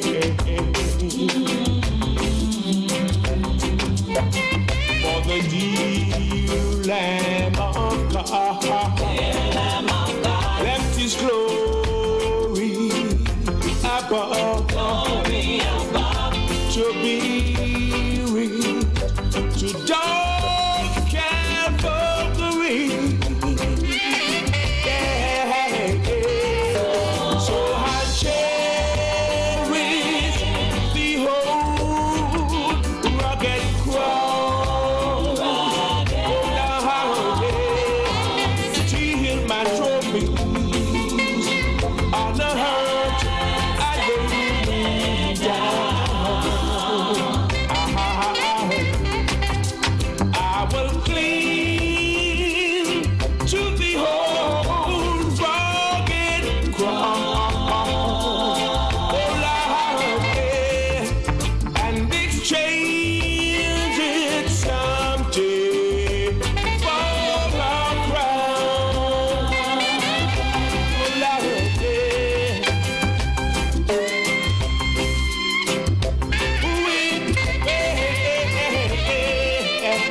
cling to the old rugged cross. Oh Lord, yeah. And exchange it someday for a crown. Oh Lord, yeah. I will cling, yes I cling to the old rugged cross. Oh Lord, and exchange it someday for a crown. Yes, I cherish and really cherish the old rugged cross. Wait, and exchange it someday for a crown. Yeah,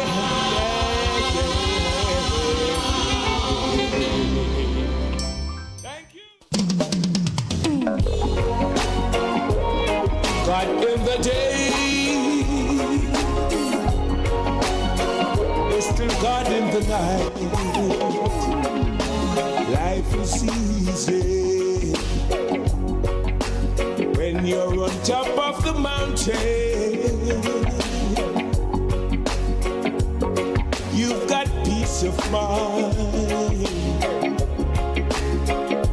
like you never know.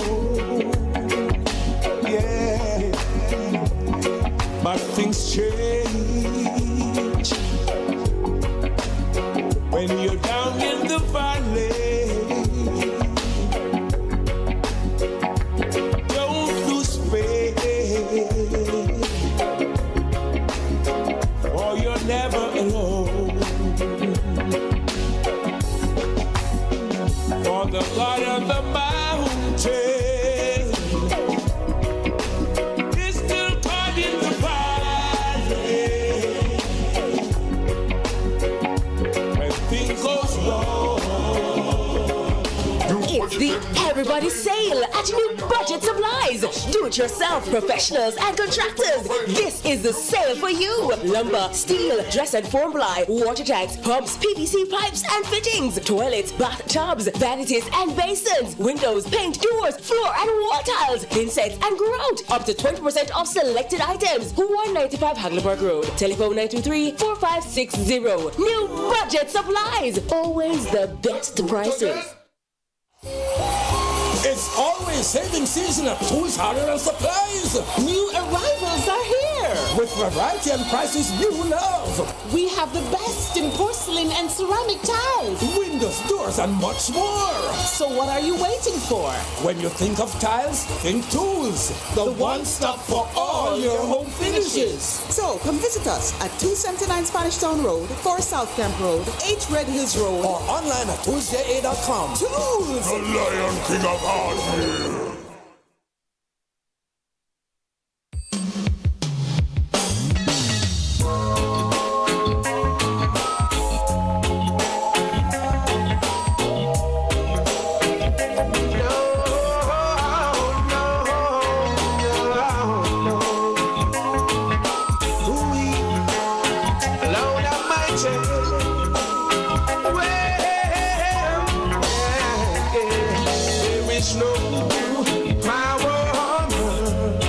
Separate me from your love, my Jesus. Nothing will be able to turn me away from you. I love you, Father. Anyhow, the afflictions of the righteous, the hearts of men getting more and more vicious. Brutality is on the increase. Tell me, when the love of God sees no power on earth to separate me from your love, my Jesus, nothing will be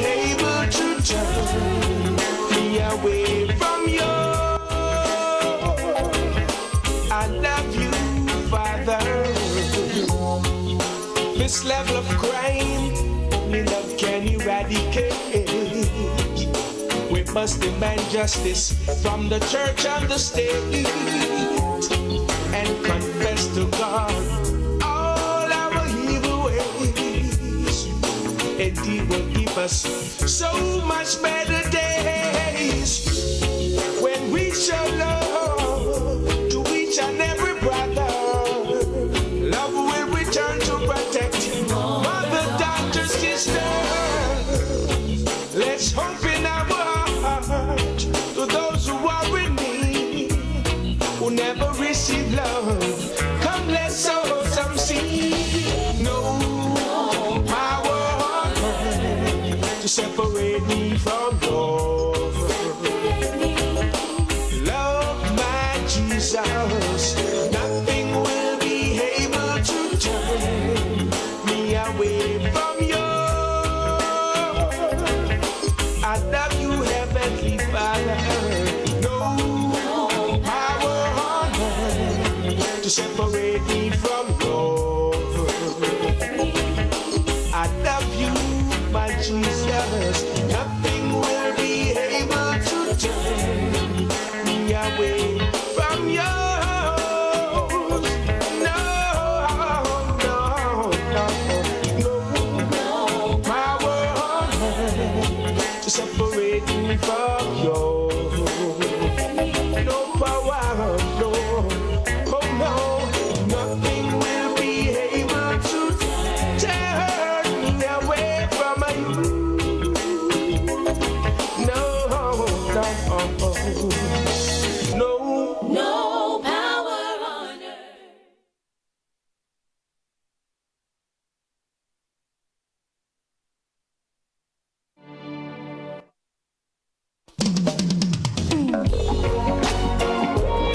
But in the day,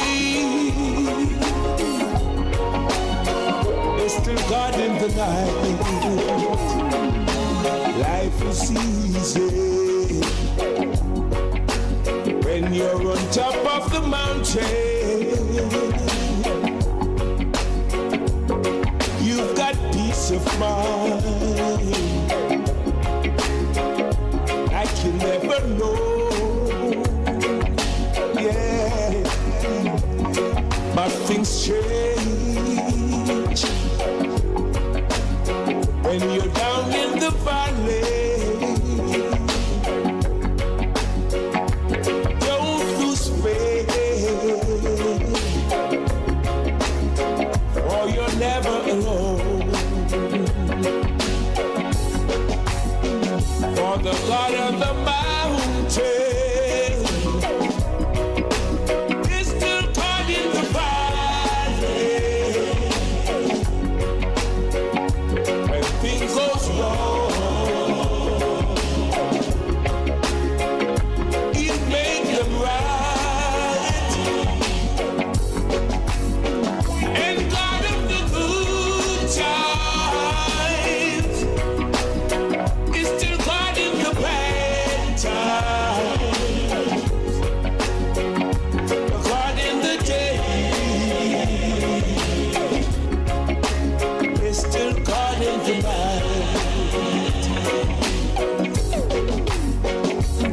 talk of faith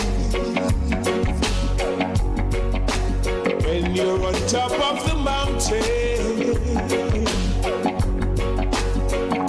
but talk them easy when life at its best, but it's down in the valley of trials and temptation. That's when your faith is really put to the test. Lord of mercy, for the God on the mountain is still caught in the valley. When things go wrong, He'll make them right.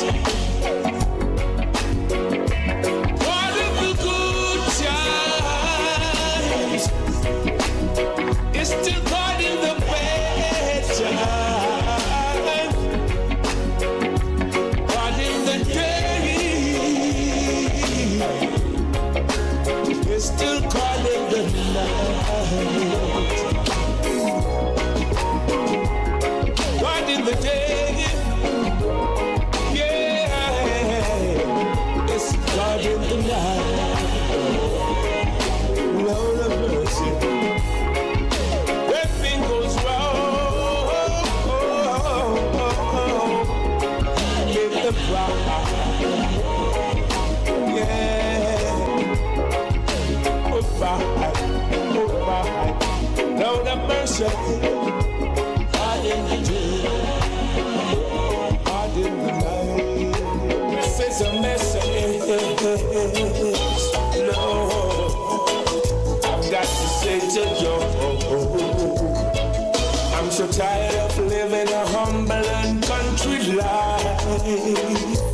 When you were attracted to the bright city lights, you had a lot of money to spend on pretty girls and lovely things, just living it up as if you were a king. You had a whole lot of friends that you treated a vintage boy, but when the money went out, they didn't stick around this time. There was a famine on the land, and you didn't really have a dime, so you had to go out to stay and feed with swine. But I will rise and go to my Father. I will rise and go to my Lord. No, I'm not worthy to be your son, but I could still be your servant. So I will arise and go to my Lord. There was a time when you realized that you went wrong, when you found out how material things have gone. You've been living like a rolling stone, no more will you go, for there's a welcome for the prodigal.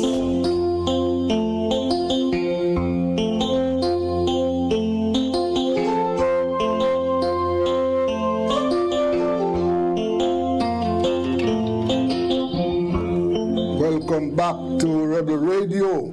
Yes. And it's time for workers' time. Yes. And we have with us Professor Hubert Devonish from WIGOT, as a West Indies teachers. And also Mr. Trade Unionist, Mr. Vincent Morrison. Gentlemen, good afternoon. Good afternoon. Good afternoon, sir. Yes. Good afternoon. Yes. Good Yes, sir. So, Professor Devonish, I saw where the university teachers indicated last week that they are planning some industrial action if in order to protest or in order to send a message to their employers that they want some attention, to their salaries. Could you just tell our listeners and viewers what is the true position, sir? Yes, no problem at all. I'm the chief negotiator, the lead negotiator of the West Indies group of university teachers. Yes. And our particular problem is that the university generally, all three unions, are the only, to the best of my knowledge, the only public service of the people within the public service that haven't benefited from the compensation review process. Right. As you know, everybody has gotten their pay, the parliamentarians and everybody. When we pressed as the unions at UWI, the government said that they didn't remember or know that we were public servants. after some deliberation, yes, we had a meeting with them in April, and they said they didn't know, they didn't remember, they didn't realize various forms of language like that, right? Yes. So we met them in April and said, look, you're dealing with everybody else, what about us? So after, eventually, the agreement was that they would arrive at an arrangement with the university to bring in a set of consultants, I think it was Ernst & Young, to look, because for us, the academics and so on, they figured that we wouldn't fit into anything that exists in the public service. They couldn't just use the whole process, the public service process, because we were a special category. And they arranged with the artists, they claimed to have arranged with the university to set up this particular consultancy. And I'm going to tell you the story of what happens with that. But in any case, the consultancy and the consultants wouldn't report until May next year at the best. Next year? Yes, May next year. And even then, after the consultant's report comes in, it's going to take months to negotiate. So, we are a public section. It's all three unions, but I am obviously represented bigger. But we are stuck in a situation where the earliest possible time that we can benefit from any compensation review is well towards the middle or end of next year. So obviously, this is an unacceptable situation. And so we had written them started to stress from April that we needed some kind of interim settlement, because our 3-year cycle for negotiations for wages and so on is 2023 to 2026. We submitted our claim, but of course the claim on the money side can't be dealt with because the compensation reviews are there. We are saying you can't ask us to starve till late next year because you forgot. That is the university, between the university and the government, because you forgot that we should be included in the process, right? You've initiated the process and we started, and meanwhile, that's unacceptable.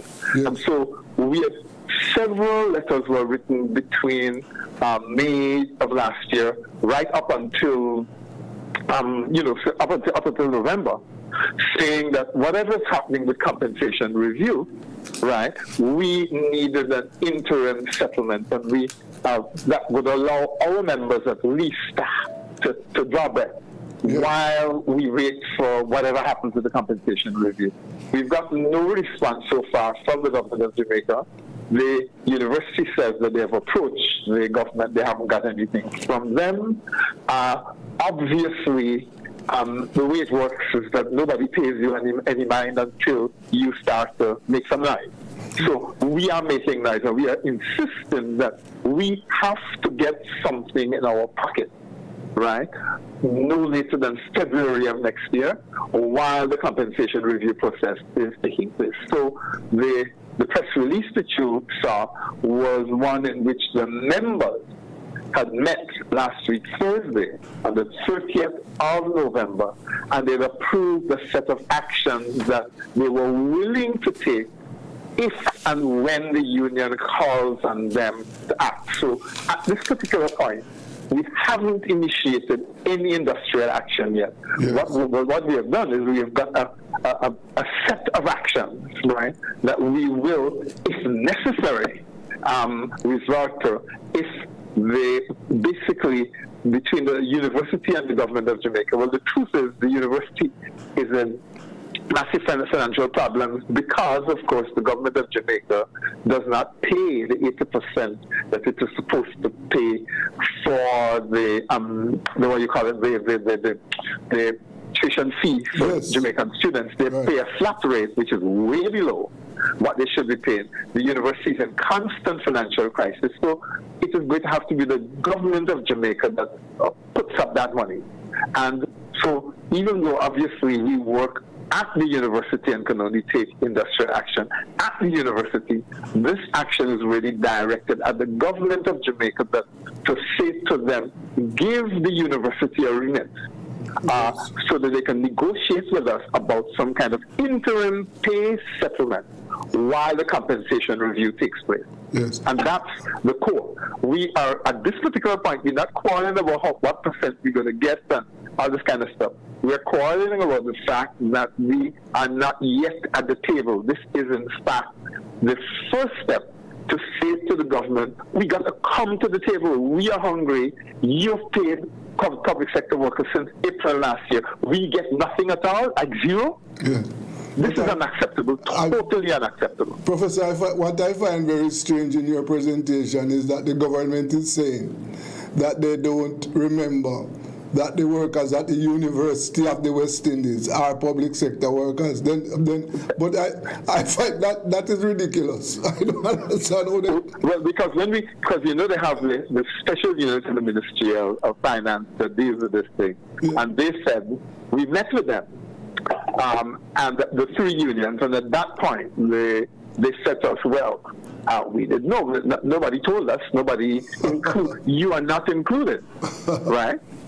And that's how they could do that. I don't know, but anyway, it is what it is. It is ridiculous. So, what happened to the discussion with the experts that they brought in to well, okay. Ernst & Young, the story with that now for the compensation review, that there was a twin and fro between the government and the university about who should pay for the consultant.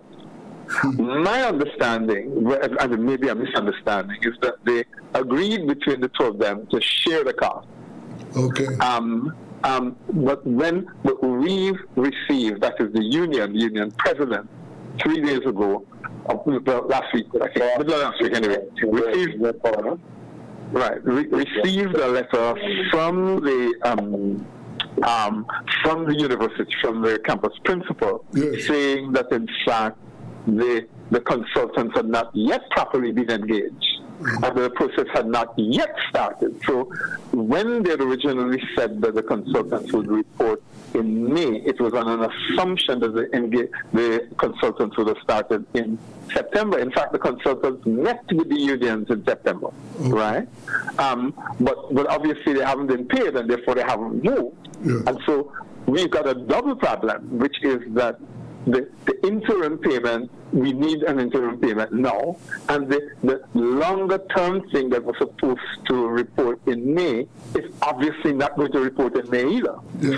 So we got some serious problems, and that is, as anybody would know with industrial relations, if you do not stand up for yourself, people walk on you, and that's exactly where we are at right now. We have to stand up, and the thing that we need to stress is this, that this isn't just about us as workers. The students stand to lose because, like has happened before, when the pay goes down and things get hard like now, people leave. The best people in the weird category, they can get jobs overseas. Yes. When things get really hard, they jump on a plane and they go. Wow. In addition, the university, when they try to recruit people from overseas to come and they see the pay, they don't come.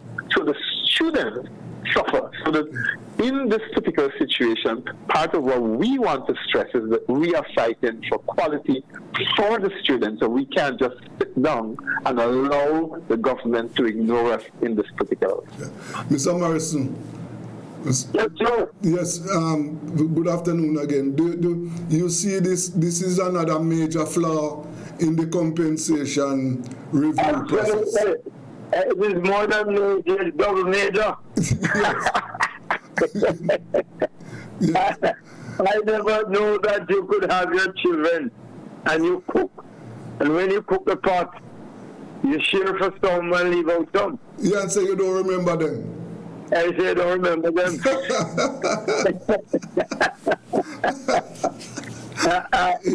I've been around in industrial relations for some time. I've never heard this one. This is a first. That's strange, you know. I heard a Minister of Information on television recently when he was asked about the World Cup cricket coming to the West Indies. Yes. He asked the question, what? World Cup? He didn't know what the fact. was coming here, and he was the Minister of Information. Oh, yes, yes. But, you know, what I have picked up listening to my friend's presentation is that I get the impression that the government has taken so much for themselves, that there's nothing left for anybody else, because I am actually in my office now awaiting correspondence from the Ministry of Finance, the level of the Minister of State. We had a meeting about a month ago, and they promised they would get back to us today. I wasn't expecting to get the letter or getting the information this morning, but certainly anytime from 1 o'clock up, we still have to go up to 5 o'clock, another half an hour, 25 minutes or so. But, you know, I have said it publicly, and I'm going to say it again. The compensation arrangement, the way in which it has been handled from the inception, where you recall at the inception, people were talking about Christmas and settle now, and if you don't settle now, it's gone into another year and not a budget or what have you. The whole arrangement is one of the worst I've seen in my 50-odd years experience. Yes. In collective bargaining across the length and breadth of Jamaica. And it seems to me as if it's getting worse. Because when I hear that groups have been left out, you know, after government paid so much money to get external advice from people from the UK and all over, how could you be left out in a group? You know, I don't believe them. Especially territory members. We have to ask the question, what emphasis this government places on the question of education? To have left out the university employees. Yes. Yes. The lecturers, the principal people who is supposed to be guiding our young people. And I mean, Professor raised another. It's well doomed. Yeah, Professor raised another issue which I know is a very old one. That is the governments, and it was the regional governments owing the university millions of dollars. Professor, how much Jamaican, you know how much the Jamaican government is owing the university now? It reaches, I can't tell you, it would be in the hundreds of millions, because what happened, let me explain. About 10 years ago, there's a formula. They're supposed to pay 80% of all of the fees of all Jamaicans at UWI. Yes. And every year there's a calculation of what that sum is. The government of Jamaica said, I think about 10 years ago, that we're going to pay you $4 billion a year, which was way below what we were required. And they've been paying $4 billion every year since. Right? So that effectively you know what inflation is doing. So the actual value of that has been going down. Here's another joke. That when the government gives the university a remit to negotiate with us, and there's an agreement that we will get a 5% or a 3% or what have you, the government pays the back pay that was accumulated, but they don't, in the every 3 months they send a warrant to the university. They don't add on the increased salaries after that. So you get the back pay, but going forward the university is back to the subvention as it was before the salary increase. So right now, whereas the government should be funding about 80% of the costs of Jamaican students, they are funding about 45%, right? So part of our claim and demand is that the government of Jamaica, in this dispensation, is going to have to agree to fund the salary increases going forward, and you can't just simply fund the back pay. Right? That's madness, because particularly given the size increases that we are likely to get through some compensation review. The university will go bankrupt, but there will be redundancies immediately afterwards because the university can't possibly pay simply working with collecting 20% fees and the very low subvention that the government of Jamaica is paying. So the government of Jamaica claims that they don't want a university anything. You know why? Because they just told the university that instead of paying 80%, we're going to give you a flat rate, you just take it or left, right? And you have to live with it. Yes. So all of that is in the mix. No, this is very bad news, very bad news, very, very, very bad and neglectful news. It can't continue. Mr. Morrison, what from your side, what is happening? Well, as I said, we have been waiting about a month now. I've been met with the team. Yes. From the ministry. And that is for the public health dentists. Yeah, I'm referring to that group in particular. There are some other groups, but this is the main group that we're trying to see how we can sort their situation. So, you know, one of the problem with that group is that they're classifying the dental nurse in the same bandwidth as the dental surgeon. Yes. And we have said to them that anybody that advises you to do that is an idiot. Eh? Because you know, you don't put the lawyer, the attorney at law, in the same bandwidth as you put the paralegal clerk. No. Among other groups.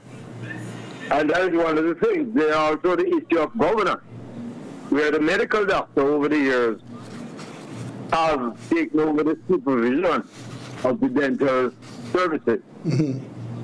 And that has helped back tremendously the upward mobility, the progress of the dental surgeon. You know, years ago, I think it was 208 or thereabouts, there was a reclassification in the health service. Yes. And the medical doctors and the dental surgeons were classified alongside each other. Eh? Yes, sir. They had the same scores. But what happened was that the medical doctors, they were extrapolated to 2 grades above the dental surgeon. And what we're saying is that must be corrected. We're saying that before we can put our signature in a document, that must be corrected. Mm-hmm. So those are the two issues. The dental consultants, another group, that we believe that based on what we have been shown, it's a you know, it can't work. It don't make sense.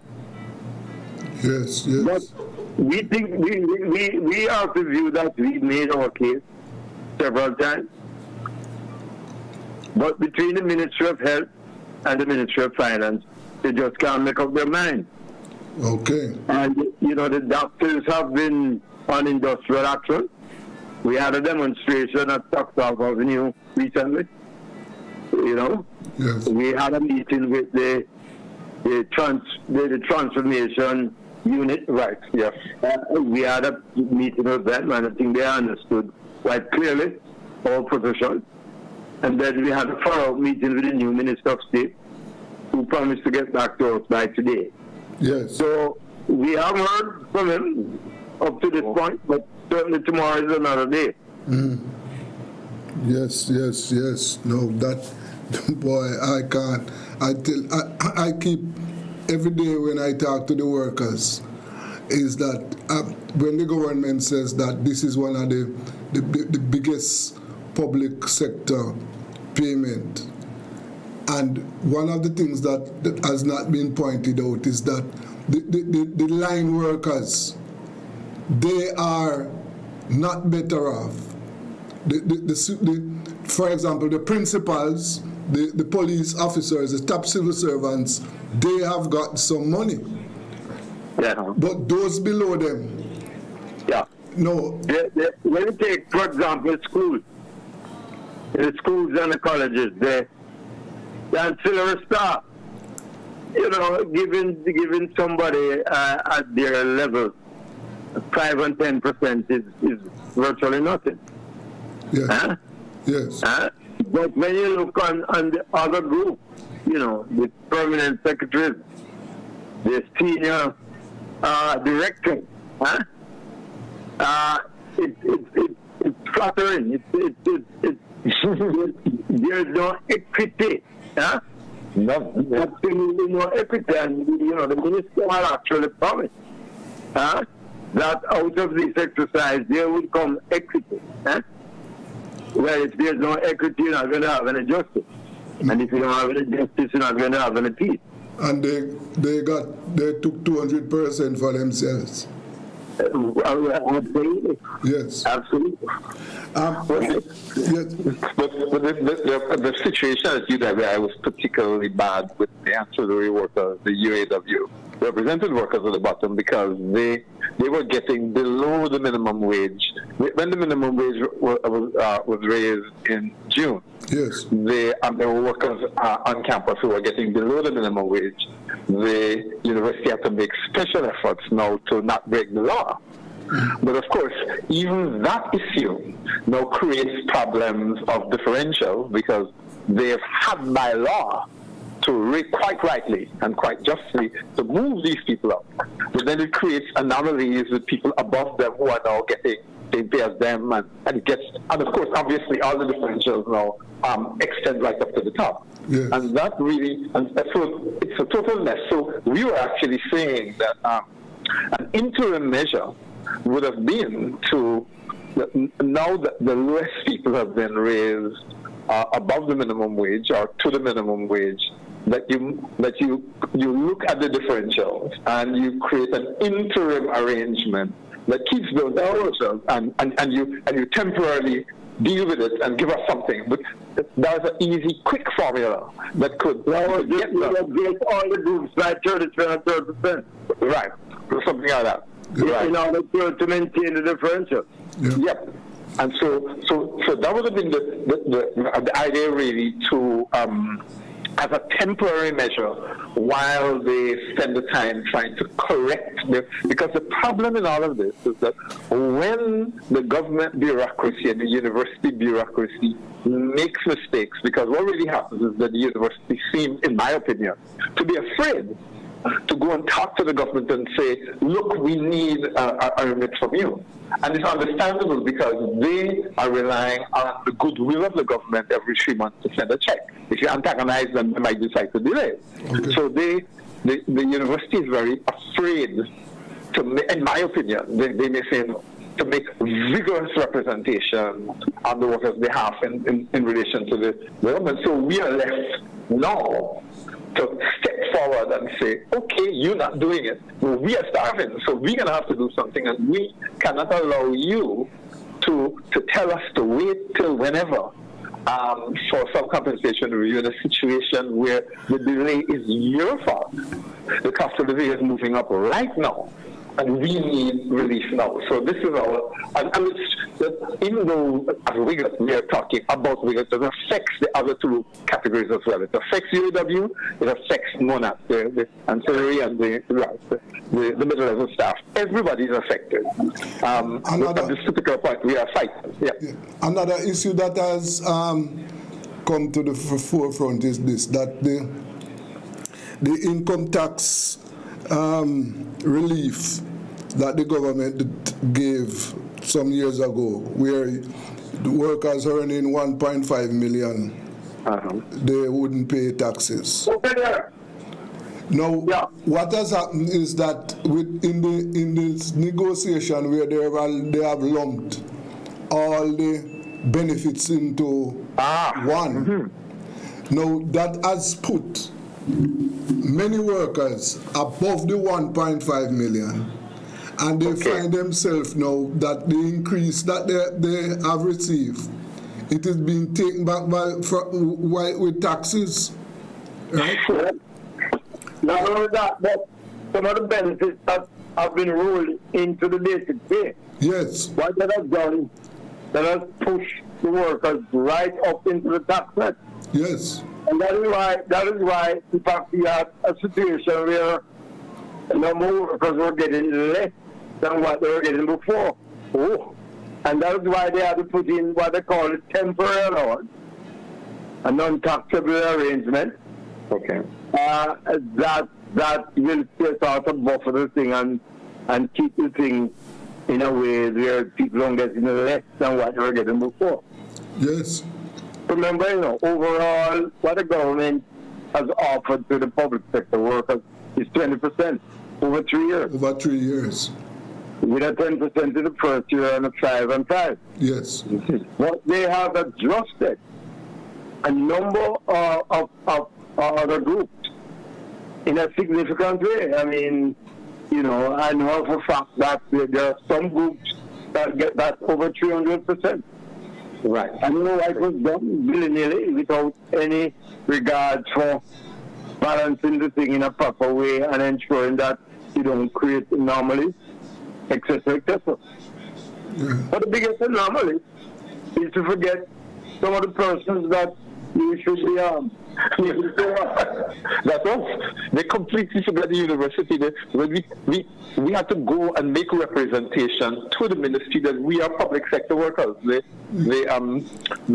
team that oversees they said, well, you're not on our list. We don't know that you are. We weren't told that you are public sector. Right? Professor, I see where the part of the negotiating team, they have advanced some points, what they are fighting for, and I see one is regional and internationally competitive salaries as part of the compensation reform. Right. Yes. Because what happened is that we had, as you know, Mr. Richards, we had compensation reform in 1990. We got, based on the argument that we do the same job as the people on the other campuses and we're evaluated and promoted the same, we should get the same pay. And so in 1990, an agreement was made for that triennium to adjust our salaries to that of the lead campus, which was K-Field, Barbados at the time, and it still is K-Field, Barbados. But you know what has happened. But after the 3 years, they never agreed to tie the salary to the lead campus. So we continue to get percentages that they give us, and so on. And the result now is that we are to get up to the level of Cave Hill, right, will require, depending on which category, up to 68% increase, right? So here we are doing exactly the same work, right? But for many people, you're earning 68% less than your colleagues. Yes. Who get evaluated the same way, who in other words, you are exactly the same as them, but you get way less. Right. So we're saying that as a first step, you can't be working in a regional institution, right? Having people evaluated in the same way, doing exactly the same job, and we don't get a salary which is commensurate with at least what our colleagues get elsewhere. So the regional salary is necessary, but because as well we are the academics and so on are on an international market. We also want the salaries pegged to some kind of international reference point, so that, in fact, particularly when the Jamaican dollar slips and so on, that you can still, because here's the principle we are working with, the idea of retention. We have to protect UWI, and we can't protect UWI by paying low pay, because here's what happens. For people like myself who are older people, that I'm retired now, but let us say 10 years ago I was close to retirement, I probably wouldn't leave because 2 years to retirement, whatever it is, right? So you work it, you sit it out. But the younger people, the people in their 40s, the people who have been promoted to professors, the real stars at that point, at the height of their career, they're going to leave. Right? And you won't get any replacement. Conclusion. The students get less good education. The quality of the institution drops. So that when we fight the government for pay for ourselves, yes, of course, we want to be able to go to the grocery. But as well, we are fighting for quality education for poor black people. Because, of course, the better off send their children overseas. Yes. But UWI represents high quality education available right here in Jamaica and the Caribbean, and you can't get it if you're doing and cutting the corners in the way that you are, that governments of the region, and Jamaican government included, have done over the years. So a fight for us is ultimately a fight for higher education, quality education for the region and for people in Jamaica, and particularly poor people who can't send their children overseas. Yes, sir. Explain this one for me now. The timely negotiation of non-salary items. What are those non-salary items you're talking about? They relate to things just off the top of my head. Like, for example, there's some allowances for categories of people who do work, supervisory work. Like, they're not heads of department, they are coordinators and that kind of thing, right? They do extra work, and they don't get any compensation. There's a system for compensating them. Some people have been compensated, but others have not been, right? There's that kind of thing. There are issues related to how the university deals with graduate students who assist us. These graduate students that do lab work and so on, and they're very, very badly paid. They're terribly treated and so on. And we're saying, look, these people help us. They need help too. So even though they're not in our job category, we have a responsibility to insist that they are protected and so on. We've got other items related to things like working at home and allowances, as those relate to as I say, work at home and negotiated stuff for COVID, which where they would use some funds to pay light bill and allow people to buy furniture and stuff like that. But we are now in a situation where, even though we are back from COVID, a lot of people still work from home, and we want to maintain that kind of arrangement. It's about 29 items on the list. So basically, we are looking to conditions of work generally. We're trying to get them improved. And one of the big issues is that we've got a book grant and a study and travel grant. Those are tools of the trade. Yes. But what happens is when you use your money to buy your materials and you send the bill to the university takes a year to pay you. Or when you go to an overseas conference and you're supposed to, the arrangement is that you have a fund that pays for the air ticket. You buy the ticket, right? You go to the conference and it takes you a year to get paid. So people have to use their credit card and run up interest on the credit card, effectively lending the university money. So the tools of the trade, and it's completely unacceptable, right? And so among the various claims is for them to properly regularize that situation and ensure that people get paid promptly, because which employer normally, if you work in a factory, you don't buy your tools and go to the factory or lend the boss money to buy your tools. That's what we are doing right now. Our book grant and study and travel grants, which are tools of the trade, are actually we are lending the university money, right? Because they say they don't have the money to refund us. Yeah. So there are a lot of other grievances of that sort of non-salary items that we're trying but that one there, we are working in a way it's much more inside the control of the university. Yes. And they actually have agreed to meet on those items on Thursday of this week. So in a way, we don't have a quarrel with the campus in relation to the matters that they have under their control. Yes. What we have, the big issue, is that of what happens in relation to the big thing, the salaries and so on. But one of the other things actually that you asked me since the non-salary items, another one of them is dispute resolution.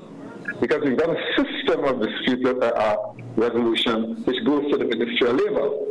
Problem, we've been finding that the Ministry of Labor is either slow or unwilling to take cases referred to them.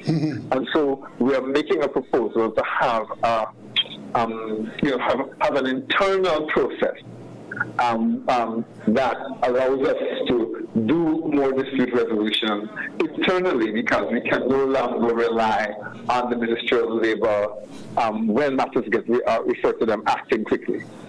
So those are some of the things that we have on the table for discussion, for negotiation at the local level. Yes. And Mr. Morrison.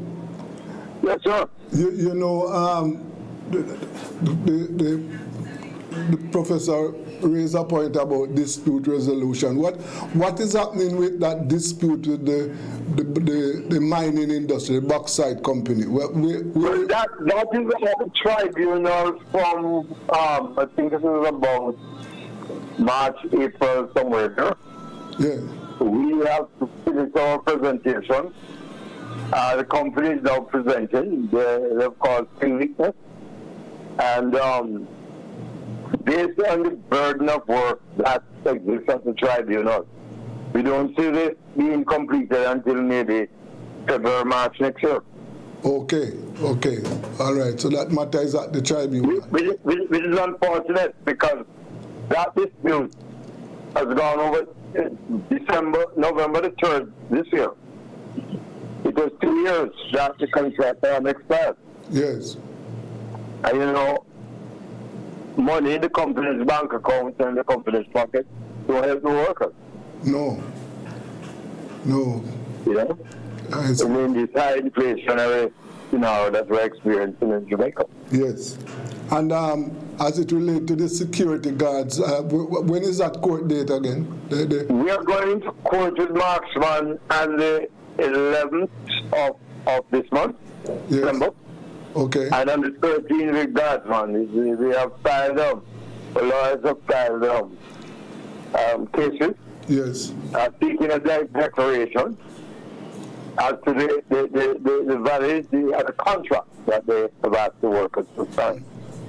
So we'll go into the court for the court to make a declaration regarding those contracts. Yes, because a security guard was telling me last week, or no, 2 weeks ago, about an officer who was injured in one of those shooting incidents, those robbery incidents, and the officer now is at home, and he's not getting paid. And there are several of those cases, several of those cases. In fact, the contract that they were asking the worker to sign, what that contract was saying basically is that the new contract would extinguish all of those issues. So those workers who got injured on the job, those workers who had complained about their deduction, housing trust, and not being paid over, and workers who have worked for 40 odd years from inception of the industry. Yes. All of their benefits, etc., overtime, vacation leave, etc., all of those will be extinguished. That's what the contract was asking. Whoa. So there are some workers who sign, some don't sign, and we want to have the matter resolved. Yes. We think that the workers being employees from the inception are entitled to certain benefits. For example, there's a group of workers at the core, one who works for Marksman for the past 43 years. What happened was that another company called Century Security just came and took over. The workers got wind of what was happening, wrote to the company, asking the company for some information, clarification on the matter. Yes. The company has not responded. Oh.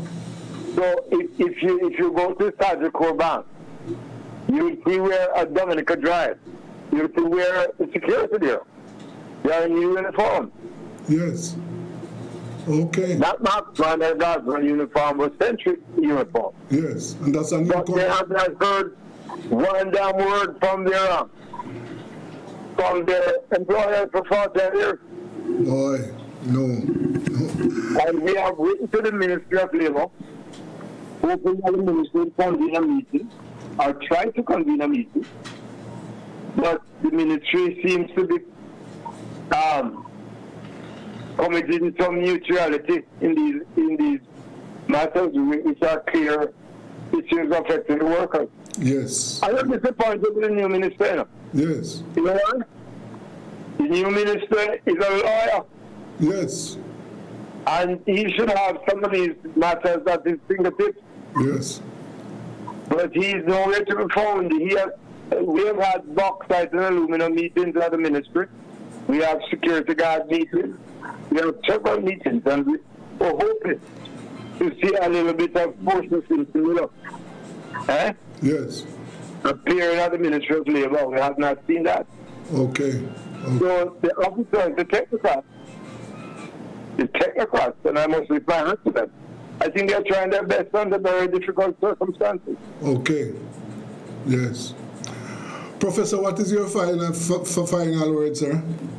Well, my final word really is that it's going to be a long struggle because we've got to get the attention of the Ministry of Finance, and we've got to keep it. And they have got to understand that it isn't just about agreeing to a percentage and paying the back pay. They've got to give a binding, basically a binding agreement with us and the university to pay the salary increases agreed to on an ongoing basis and not just on a one-off basis. So we need to get to the table, but when we get to the table, we need the interim relief, we need the compensation review, but most of all, we need a commitment from the Ministry of Finance to fund the salary increases on an ongoing basis and not act like they're not responsible for it afterwards. So that's the thing, and that's really the long-term struggle. So, it's not going to go away. You're going to be hearing from us on, and the message really is that ultimately it's a fight for high-quality tertiary education for poor Jamaicans right here, right, who don't have the money to go overseas. We need to get the university properly funded. Okay. Mr. Morrison, what's your final word? Yes, sir. What's your final word? My final word is that if we want to build an economy, we can't put the workers on a back burner. We can't put them in the back benches. We have to do what we have to do for the workers. And, something will have to be done to stop the migration of our workers. Yes. Right? And I think this compensation arrangement was the platform that we're going to use to at least put the first initial blockade to workers migrating in Jamaica. Right. I think it was the first thing that we're going to use to increase production and productivity. Yes. In the economy. But I don't get the impression that we're serious. Okay. Well, gentlemen, I want to thank you very much for taking time out to be with us. Okay, thanks a million. Yes, and I want, you, Professor, you would know, but this is our platform on Mondays that we use to discuss workers' matters. Okay. So I'll be happy to be on again at an appropriate time. Expect another call, sir. Okay, that's right. Thanks a lot again. And Mr. Morrison, goodbye and solidarity. Yes. Goodbye, and I wish you all the luck in riding out. I hope don't forget you again. All right then. Thanks a million. Bye-bye. Okay. Right. That was Professor Hubert Devonish, who is the lead negotiator for WIGOT. That's a West Indies group of university teachers, and the president of UCASE, Mr. Vincent Morrison. Yes, want to thank you very much. That is where we end Workers' Time this week. Let us go for a break.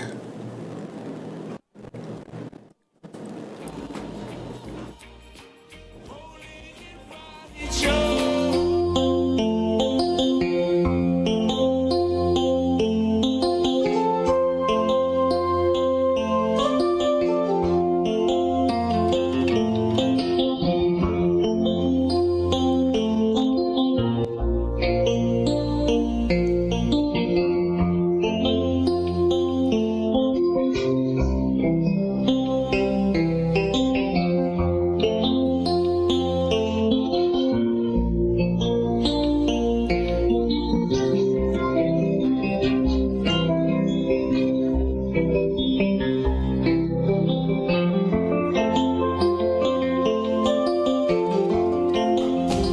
It's the Everybody Sale at New Budget Supplies. Do-it-yourself professionals and contractors. This is the sale for you. Lumber, steel, dress and form ply, water tanks, pumps, PVC pipes and fittings, toilets, bathtubs, vanities and basins, windows, paint, doors, floor and wall tiles, insets and grout. Up to 20% off selected items. 195 Hagleyburg Road. Telephone 923-4560. New Budget Supplies. Always the best prices.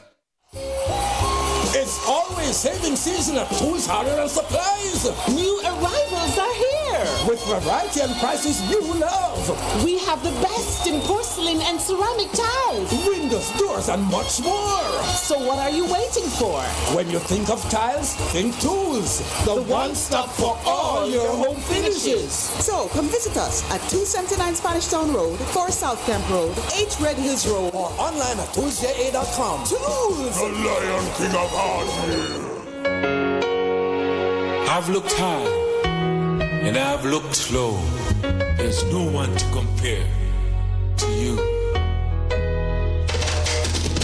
Climbed to the highest mountain, looked all around, couldn't find nobody. Yeah. Went down into the deepest valley, looked all around, couldn't find nobody. I went across the deep blue sea, couldn't find one to compare to your grace, your love, your mercy. Nobody greater than you. Lord of mercy, searched all over, couldn't find nobody. I looked high and low, still couldn't find nobody. Nobody greater, nobody greater, nobody greater than you. Lord of mercy, searched all over, couldn't find nobody. I looked high and low, still couldn't find nobody. Nobody greater, nobody greater, nobody greater than you. Nobody greater, nobody greater, nobody greater than you.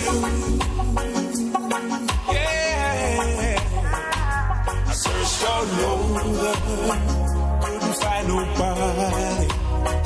Looked high and low, still couldn't find nobody. Yeah. Nobody greater, nobody greater, nobody greater than you. Lord of mercy, nobody greater, nobody greater, nobody greater than you.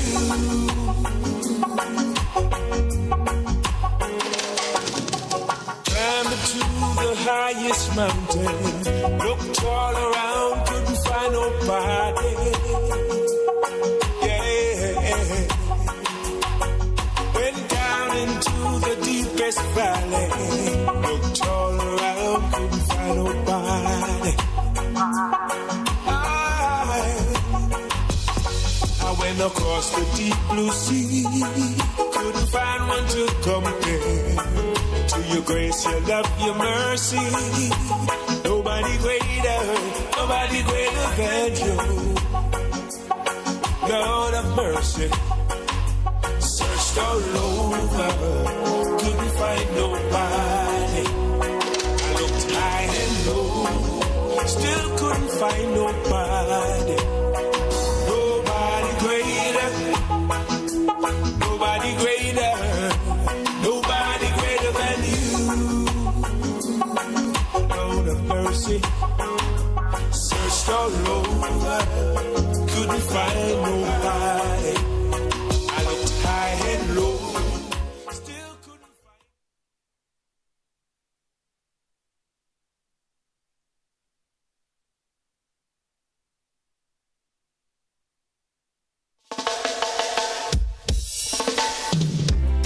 To all the mothers out there, the ones that have past and the ones who are still here with us. God bless. I remember Mama and the love that she gave. Building her bedside, I could still hear Mama say, people are better than you, George. Don't you let them down. I remember Mama in the happy way. We went to school with holes in our shoes. We didn't have much, but the Lord saw us through. I'm kept the family together. I remember Mama in the happy day. She packed her lunch in an old greasy bag. Might have seemed empty, but it was full on of her head. In that love, way deep down inside, I remember Mama in the happy day. I remember Mama in the happy day. Mama is sleeping in the bosom of Jesus Christ. Somehow I know she's smiling at us right now. One day I'll see her again. Happy I will be. I remember Mama in the happy day. I remember Mama in the happy day. Brothers and sisters, they're living far apart. Although Mama's gone, she's right there in her heart. We're all gonna pull together and stay in the holy place. I remember Mama in the happy day. I remember Mama in the happy day. Grandma, I miss you. Dad, I miss you too. For those of us who lost loved ones, you know what I'm talking about, right? Yeah. Lord Almighty. Yeah. Now Mama is sleeping in the bosom of Jesus Christ. Somehow I know she's smiling at us right now. One day I see her again. Happy I will be. I remember Mama in the happy day. I remember Grandma in the happy day. I remember Dada in the happy day. I remember you all in the happy day. Mama, I remember you in the happy day.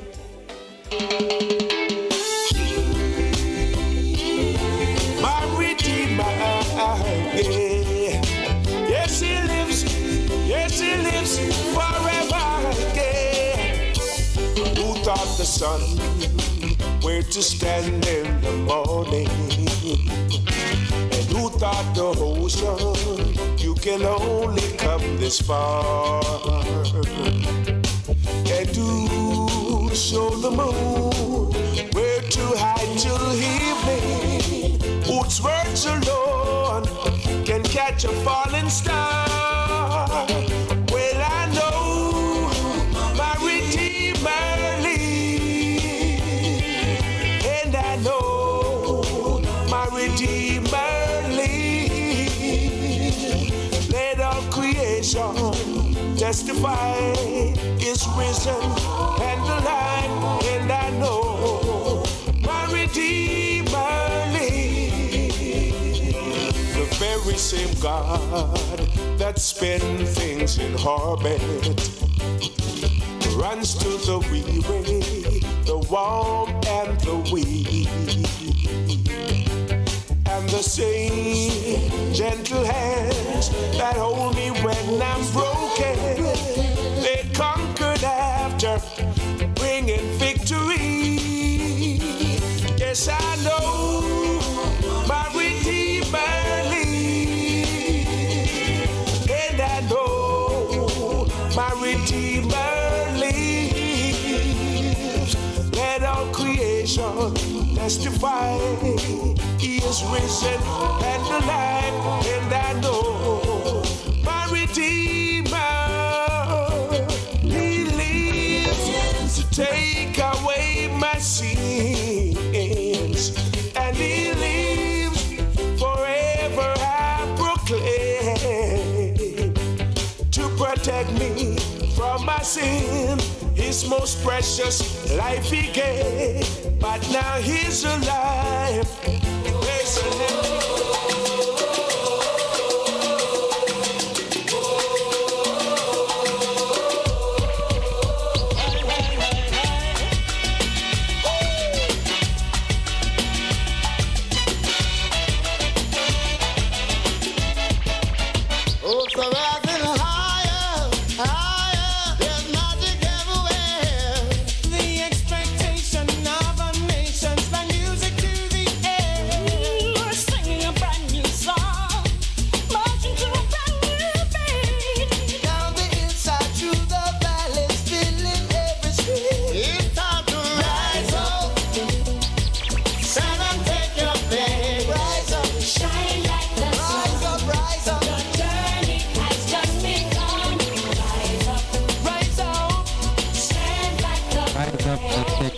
Stand like the star.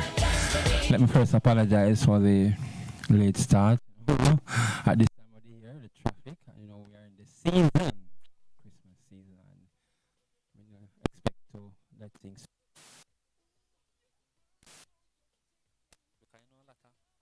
On the road, and we have to be careful and don't haste it even though I know it's gonna be a few minutes late. But without delay, we don't have much time. First, I just want to get into the matter of the football season that's at its end, and the Champions Cup that is taking place, and that match, that all the Costa Cup final between Clarendon College and Glenmuir. Everyone was saying Lenny is going to do it again, and Glenmuir is going to catch up, but it wasn't so. It was a turnaround of the form, and Glenmuir had defeated Clarendon College by 3-1 to lift the Champions Cup.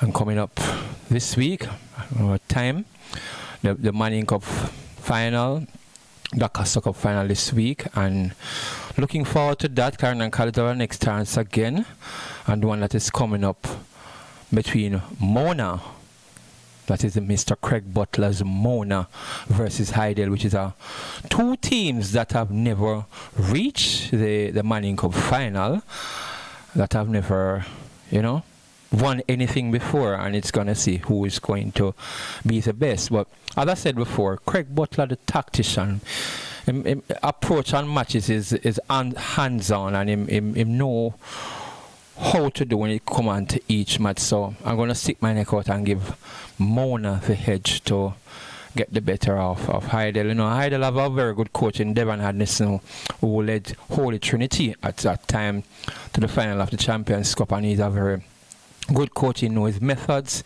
and he won't be left out, or he will be putting up a challenge. As again, he is also tactical, but based on Craig Butler's reputation and his international connection, and know how to put a team together and giving him the edge to bring this Mona team through to win it. Also happening on the weekend was the Premier League. Saw some mixed results again. Newcastle getting the better of Manchester United the second time, relegated them to 7th place now, and Manchester City continued to draw matches, and that is what they did with Tottenham. And at the top of the league at this time is Arsenal. Right, well, we're giving you the point standing. I don't know how much time I will have to give you all the fixtures. I'll give you the point standing in the respective leagues, and let you know how the standings stay after 13 rounds of the Premier League, and also in the Championship. That is shaping up to be looking good, and people are still saying that is City, even though 4 points off the the leaders is still favourite to win. But I don't think it's going to happen this time. I don't think Arsenal is going to make that mistake. I think they are planning to go to the transfer window in January to bolster that side to see if they can not falter when it comes down to the last part of the campaign going into next year, you know. They're going to have to keep that form in order to starve off some fast finishers to win another Premier League in over 20 years. So let's see if Arsenal... At the same time, the trouble continues at Manchester United, and, you know, nothing is surprising there anymore. And again, the dismal form of Marcus Rashford continues, and everyone is saying Ten Hag to go. Which is not the solution, because when you look at the whole meat of the matter, you know, some of these players I've seen about 4 coaches, and they're not improving, they're not doing nothing. I think more or less the players are the problem. And if you're going to get the coach, move the coach, you have to get rid of some of these players and get some new players out of the transfer window in January. And at this time, I don't think Manchester United is going to make it to the Champions League knockout stage, because they are at the bottom of the table in their group with 1 match to go on that last match against Bayern Munich. They have to win it and hope that Copenhagen and Galatasaray will draw their match. So it's going to be a tough ask for Manchester United to go through to the Champions League. They might end up in Europa, which I don't think they want to do that. But let's see how that works out for them. Yes. So that's a little bit out of the thing for football. And what happened on Saturday at the historic day, another day at Cayman Spark, a 30 minutes program, where Roughedge from the USA topples the field in winning the Mute Mile. You know, he was a class horse and he was a favorite on the day. And the horse that they were expected to be prominent and figure in this race, the Mahogany Atomica, but it materialized, and it is a 3-year-old, you know, that came to the fore and came second. And, you know, it was just a mere thing, but that horse from the USA, he really proved his class, as everyone has talked about his workout going into the Mute Mile, and so he prevailed at odds of 5-2, which was even tipped by a friend here, Mr. name, doing his horse racing tip, you know, because of how the horse was working, and he had 1 and 2 winners that he had predicted on his program. So congrats to the connections of Rough Entry, and then look into get it bigger next year. But I don't think Jamaica like the idea of getting horses imported, but it's something that we have to do, that Jamaica can really improve their blood stock and, you know, get the horses them improve to be competitive against the US counterpart, because a lot of races going to come at Cayman Spark, which is you know, the richest, you know, in the English speaking Caribbean. And another thing, yes, that takes so far on the Mute Mile there. There is something that came up. There's something that came up about Jamaica to go it alone in West Indies. Chris Derring is saying on Nationwide, listen to what Chris Derring is saying. The CEO of the 2007 ICC Cricket World Cup, Chris Derring, says he believes Jamaica needs to start seriously consider leaving Cricket West Indies. Derring made the comment during a Kiwanis Club of Kingston Zoom meeting Tuesday evening. All right, this is what is part of what he's saying. I've been advocating for a long time that Jamaica needs to look about its own future, because I don't see the future of Test cricket globally. When we look back on cricket, we're going to see 2 periods: cricket before T20 and cricket after T20. Further, he says Jamaica no longer have the emotional attachment to Cricket West Indies. West Indies Cricket Board came together at a time that unity, that sort of camaraderie to sort of compete against the motherland of Britain and England was necessary. And it gave us all an incredible sense of pride and ownership of this thing called West Indies cricket. So we all love it. But the reality is that in today's world, do anybody in Jamaica, the under 30, even think about West Indies or the motherland, competing against the motherland, the importance of unity? Yes, Daring further goes on to say, Daring believes the regional governing body is financially inefficient. If 100,000 US is going to be split amongst the territories, you better believe all the territories are going to get an equal share. Which company do you know are going to share 100,000 US equally when one country have 3 million people, another country have 300,000 people? It just made a totally inefficient use of resources. And politically, it is impossible to say to another country, hey, we have 3 million people, so we need to get more money to develop or cricket. It just won't happen. And therefore, I think it's an organization whose time has passed. Okay, that says it. What Chris Daring is trying to say is that the time has passed where the combined islands and Jamaica up in the northern side of the Caribbean. It's not a West Indies thing, because the purpose of that at the time was because of the colonial thing when England ruled the region, right? And it's approaching that the interest and the passion that was there. Former players like coming back from Headley, Viv, Clive Lloyd, it is not there anymore, because these players now are just about representing them for the money. And the decline in Jamaica cricket over the years even says even more about it since the presidency of Wilford Billy Heaven. It's not going anywhere. And I'm hoping that something can change about that, because it's under his thing. It didn't work, and we just want to. I partially want to side with Chris Daring, because if things put together and Jamaica is going to go the cricket on their own, well, yes, it can. Possibly, just like football, just like instead of when West Indies they find 1 or 2 Jamaican on it and then unceremoniously dropped, and you name it. So it does break the sense that we try. Just look like the other teams in Asia. The Dutch team, all of them is independent. You don't have an Asia team. I think Jamaica will have the talent. I don't know about the resource, but I think based on marketing and certain things that can put together, Jamaica can really put a cricket team to go out there in the T20 in the world or something. Because we are world class, I'm talking about world class. We prove it in the football, we prove it in athletics.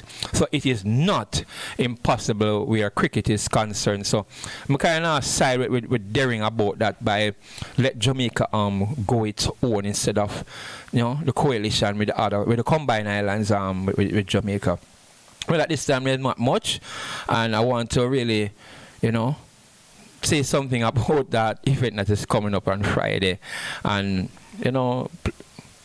couple of music and make a call and something. Yes, so we're gonna take a break. We're gonna go straight into this thing here. What's about the party that is coming up? Yes.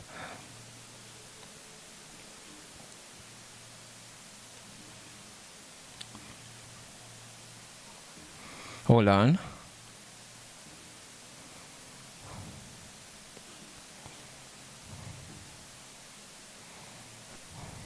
Okay, hold on there.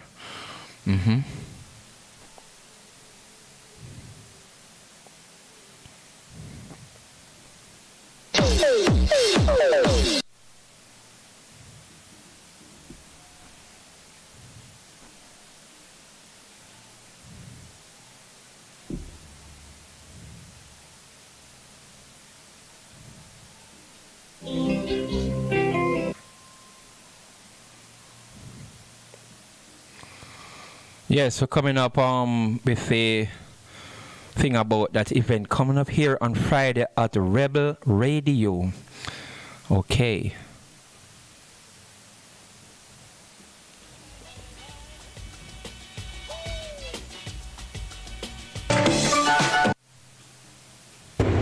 Yeah.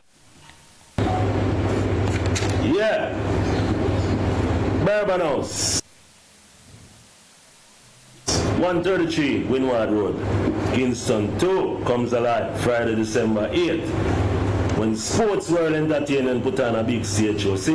Ezeta over there, Emperor Breeze over there, Chorus over there. You don't know, King Tidal over there, Mariah Sheba over there, Mikey Crucial over there, Audio over there, me, Steve Todd over there in the building.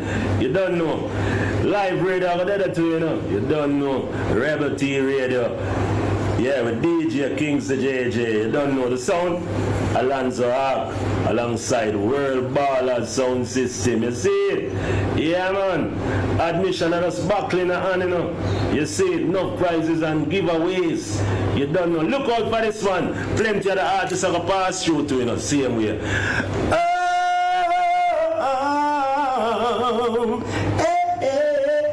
You can't keep a good man down. You can't clown me out cause I'm no clown. You think I so pass and get him down. As Steve Toller said that. Hear that? Big up yourself, Steve Toller. Big up yourself, Steve Toller. Big up yourself, Steve Toller. Yes. Iwater. Yes, man. I want to pay a special big up to you as well in Iwater. Because you don't know. You are one of the person them who really... Alright, here I missed my Iwater bridge, you know. Cleanliness is godliness, and godliness bring happiness. Rebel Radio, Iwater. You don't know the steps. Whistle up yourself. Watch it there. You like a whistle? Push to the bone. Me no gamble, me no thief, me work for my own. You like a whistle? Push to the bone. Me work for my own. Tell them. Tell them. Number one that.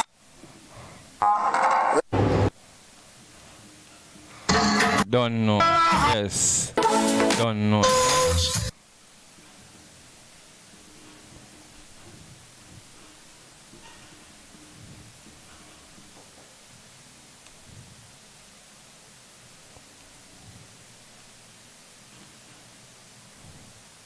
Urban House, 133 Windward Road.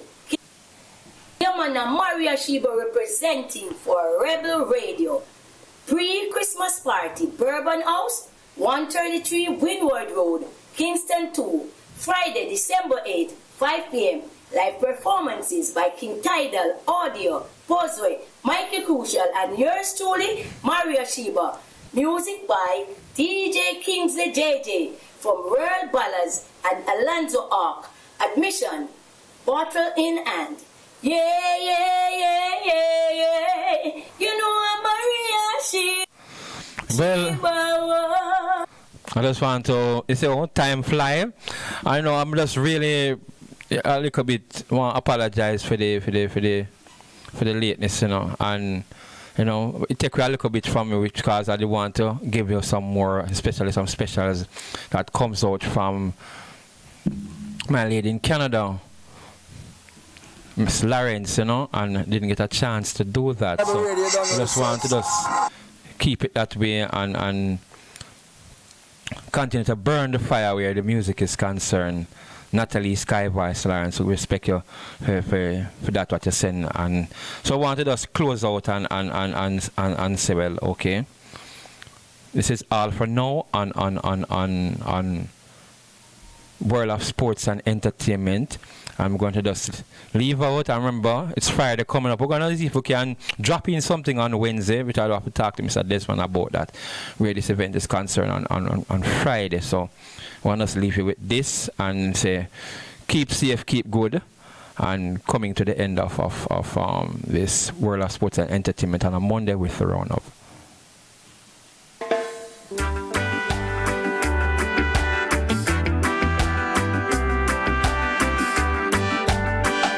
Just a little gratitude, you know. As I journey through this life of mine, this I've come to realize, that it's such a blessing to wake up each day and say hello to a new sunrise, taking the moment of each day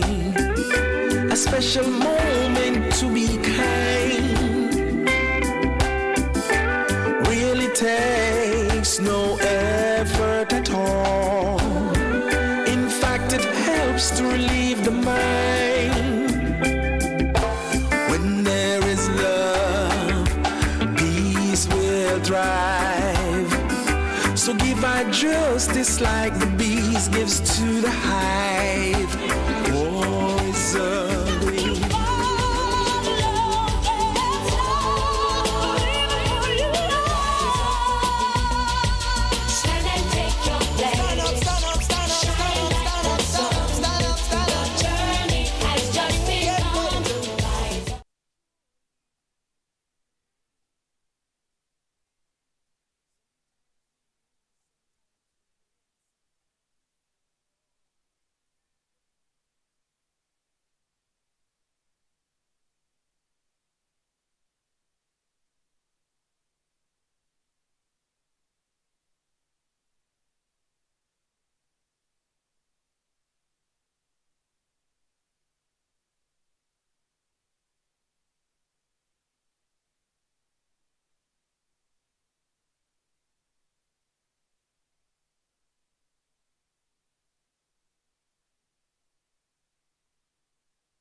Good day. This is the 99th episode of the Frankly Speaking Jamaica podcast. Can you imagine that? 99th.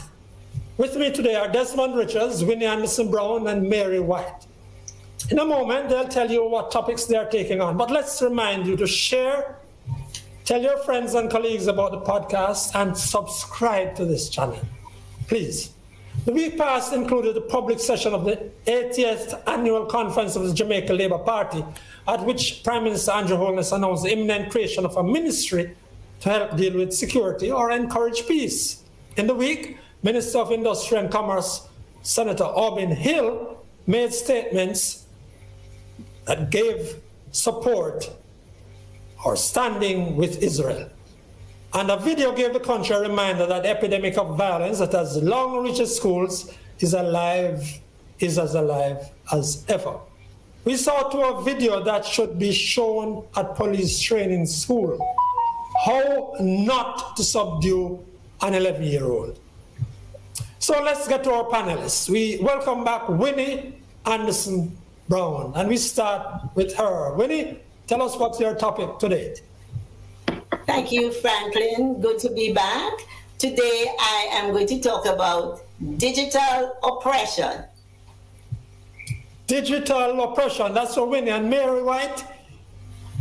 Today, I will be talking about the Jamaican men, whether they are marriage focal or marriage phobic. So stay tuned, because I'm going to be sharing some of my experience and my friends' experience in dating Jamaican men, and to determine whether they date with an end to marry or a date just to get to know the woman sexually. Wow. And Desmond, you don't have anything as sexy as that, I don't think. No. Not at all. I have on my mind this week the JLP conference last week and that statement by Minister Aubin Hill supporting Israel. Okay, great. Now I'm going to be returning to the too low pay for tourism workers, especially the line workers. And if there's time, I'll go to the Ministry of Peace, which concept I support. So we want to start now with Winnie Anderson Brown. What do you mean by oppression, Winnie? And tell us what you want to say. Okay, what I am saying is this. First of all, technology is something that I love and enjoy. It's technology, modern technology, that has helped us to really be able to communicate with you like this at this time. However, when people are being forced to live above their means because they do not have the instruments. They do not have the kind of phone, they do not have a laptop, they do not have what it takes to do things. Seems as if there's a problem here now. We are seeing you, we are hearing you. You're seeing and hearing me. Okay. Yes. When you have a phone like this one, for example, it's a phone I still use. I don't believe that any phone is smart. I believe that smart people get together and provide for us things that we love and enjoy so that we will not complain about being tracked and marketed to and being controlled by these groups that create these things. Really, you're sounding as if you're a conspiracy theorist, that you believe that all of this technology is about making money for Bill Gates and the rest of them. I agree. No, I'm not saying like a technology conspirator. To put the phone company out of business. When you do, you know how much money these people rake in by new models, upgrades, new savvy devices every month. Thank you. That supports my point. It's about making money and oppressing people while doing so. I don't mind the upgrades, but people should be allowed to continue using what they can afford and not advertise asking people to beg people abroad. Some people are not even better than we are. Yet, we need to ask them. But colleagues, let us remember one thing, we are forgetting something. We are operating in a capitalist market. Yeah. Capitalism is about making money. And if they're going to make one thing, whether it lasts forever, who makes money? Nobody. No, hold on. These technologies, you think they are for free? They are not for free. They are not for free. And therefore, they are not making them. They are making them for the market. And their primary objective is to make millions. Don't forget that. All right, Mayor, Winnie, you want to finish off your point? Yes, I want to say something very important. Yeah. When I go to a first world country, for example, when I went to Canada recently, Pearson Airport, I could pick up a pay phone. If I didn't have my cell phone, I could pick up a pay phone. The pay phone still works. So I'm not saying don't make money. I'm saying while making money, don't oppress people who cannot afford it. But the pay phones work at Pearson in Canada? They work. I picked up the phone. I didn't make the call because I didn't need to, but I made sure that it worked. And in Fort Lauderdale, I was told you can go upstairs and make a call, and the call box was there. It is not a relic of antiquity. It is something that can work. And I know you are on top of your game technologically, because you are one of the foremost persons I know with AI. But that's for another day. Mary, let's hear your take. I want to ask the Jamaican women to ponder these points. How many Jamaican men you have met and dated who dated you with the goal to marry you? 1. 2, how many of them wanted to get to know you sexually but never mentioned marriage? 3, how many of them praised you for being the perfect woman that they have waited all their life to meet but never proposed? Wow. Mary, sir, you start on a premise that all women want to marry. Is that a true thing? No. Well, all is never true. Most is almost always correct. Okay, and is it most women who really today want to marry? I am sorry, I cannot say most. There are many women who do not want to marry. they are interested in married men because they do not want the responsibility. You have that group. And you have those who just want to use men. So it's not about men not wanting to marry. Some women do not want to marry either. I agree totally. However, Mary, you're on the floor. However, I agree that some women want to use and exploit men, but we were created, the way we were created as human beings with this emotion, the emotions that God put in us to live and cleave, and that commission that he gave us to get married and multiply is deeply buried in most of us. And if we don't even want to get married when we're younger, we find that as we get older, that becomes the focus of wanting to have companionship for ourselves, not to share and borrow, of course, and not to exploit, but we want to have good, old-fashioned, pure companionship. Jamaican women, I believe, are disenfranchised because we possibly don't have men who are marriage-minded, marriage-focused. And I ask those questions because... Why do you feel that is so? And if it is so, if that is true, why is that? I think it might be rooted in our history of slavery, where we saw the slave masters being jocks and jockeys, multiplying children without any proper family background in place. And so our Jamaican men might have carried over some of that into our current society, where they'll go around making baby mamas unlimited, but they never think of putting down roots and settling down, where a man will believe that it's okay to plan to have children, turn a woman into a baby mama, but no thought of marriage. They believe it's fine. Before Mary wraps up this, what's your take on that? Me? Yes.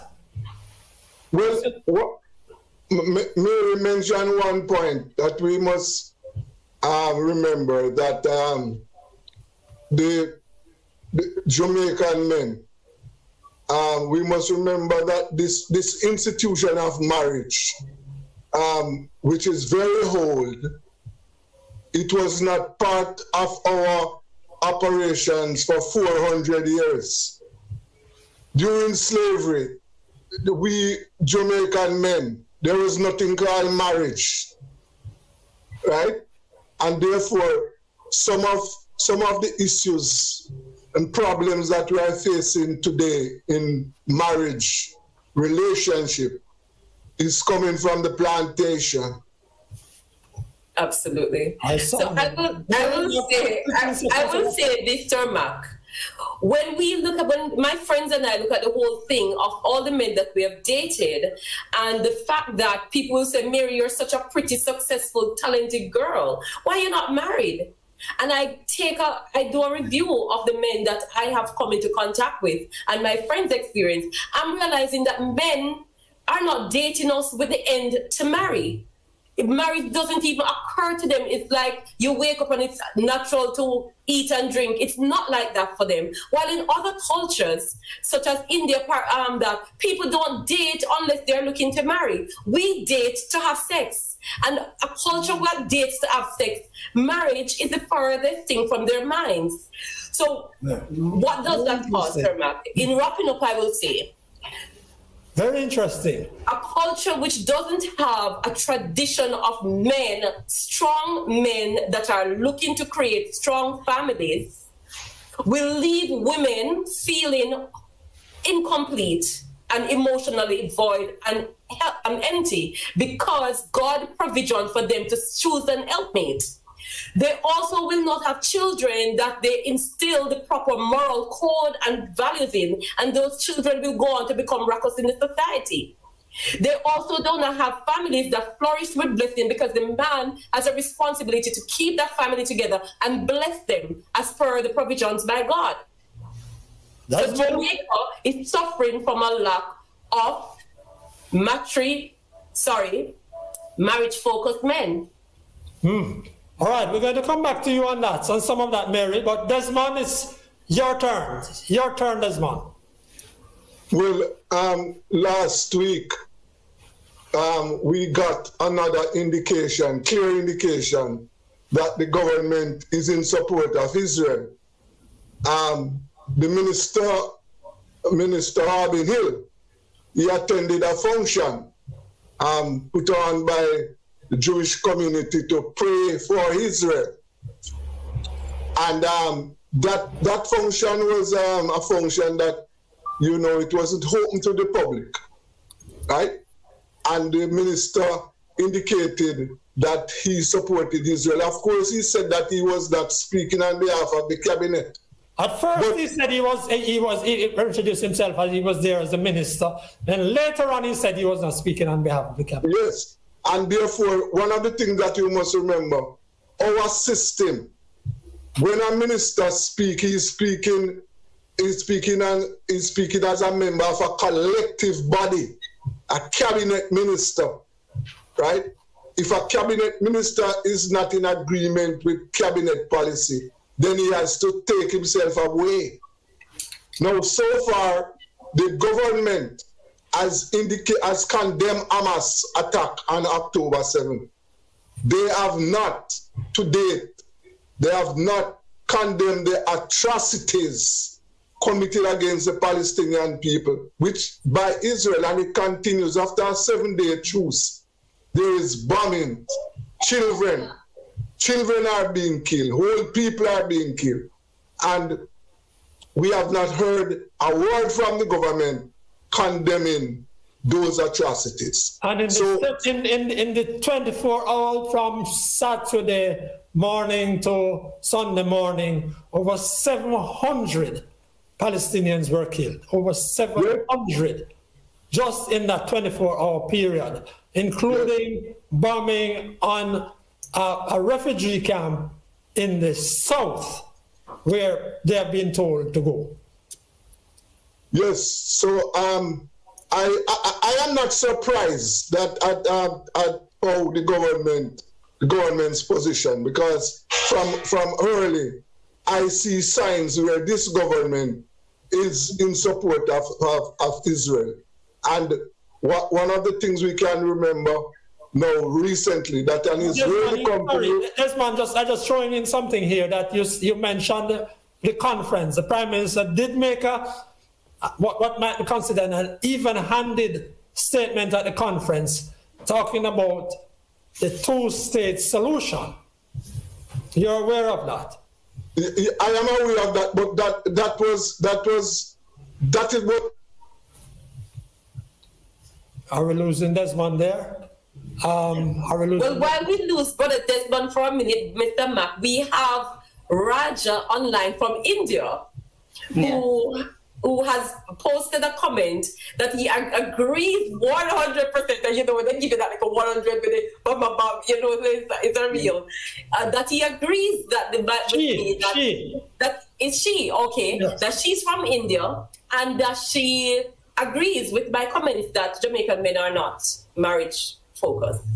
Yeah, but I wonder, and that's another culture, right? The Indian culture is a vast, well-developed, well-entrenched culture. Absolutely. It would be interesting to hear about the date concept, because you pointed out that some societies men date for marriage. I don't know enough about it, Mary. I mean, I know men from all over the place, but I don't know whether their intent is dating for marriage or dating, like you're saying Jamaican men dating for sex. Interesting. Desmond, you were finishing up a point? He's not back as yet. Oh, he's not back as yet? No. Okay, I don't know why we lost Desmond there, but maybe I can take the opportunity now to jump into the matter that I really want to talk about. Now, last week I started speaking about too low pay for tourism workers, especially the line workers. Now, for a $4 billion US industry, the tourism business in Jamaica can pay workers better. Perhaps the discussion that Justice Minister Delroy Chuck joined recently, where he said to the tourism leaders, start to pay more. Perhaps that's a discussion that needs to occupy the minds of the tourism industry. I'm reminding you that there are some people in some of the biggest hotels, some of the more profitable, who are earning between $18,000 and $25,000 a week. Now, industry players say that's better than Jamaica's minimum wage, and it is. It's about 2 days' work at the minimum wage in some U.S. states. Tourism workers, we know, are fleeing too. Now, recently, I spoke on this podcast of a huge crowd in Ocho Rios sometime recently who turned up for an overseas employment fair. Managers in hotels around Ocho Rios had to serve breakfast and lunch on the day to guests, as even supervisors had gone to make the first step to go overseas. Now, it's not like these people who are seeking to leave, people trained in the industry mainly. They're not seeking to leave because they love the winters overseas, or they want to go to some state that they never heard about, or they want to leave their family. It's, as one US president famously said, it's the economy, stupid. It's the pay. May I say, one proposal I've had recently is that the government, through consultation, could set a hotel sector minimum wage. Now remember, you can have different minimum wages in a society. We do already have a domestic or shop level minimum wage and a separate level for industrial security guards, for example, broad categories. So we can in fact have one there, but I will get back to it when I can. I'm not done with it because I've spoken to lots of hotel employers and I want to also represent their point of view. Mary, you know a little bit about this industry and I wanted to hear. Yes. I believe, Sir Mac, I support you. Since last week, I support your views that with all the people, that most of the people who work in the hotels are working class people.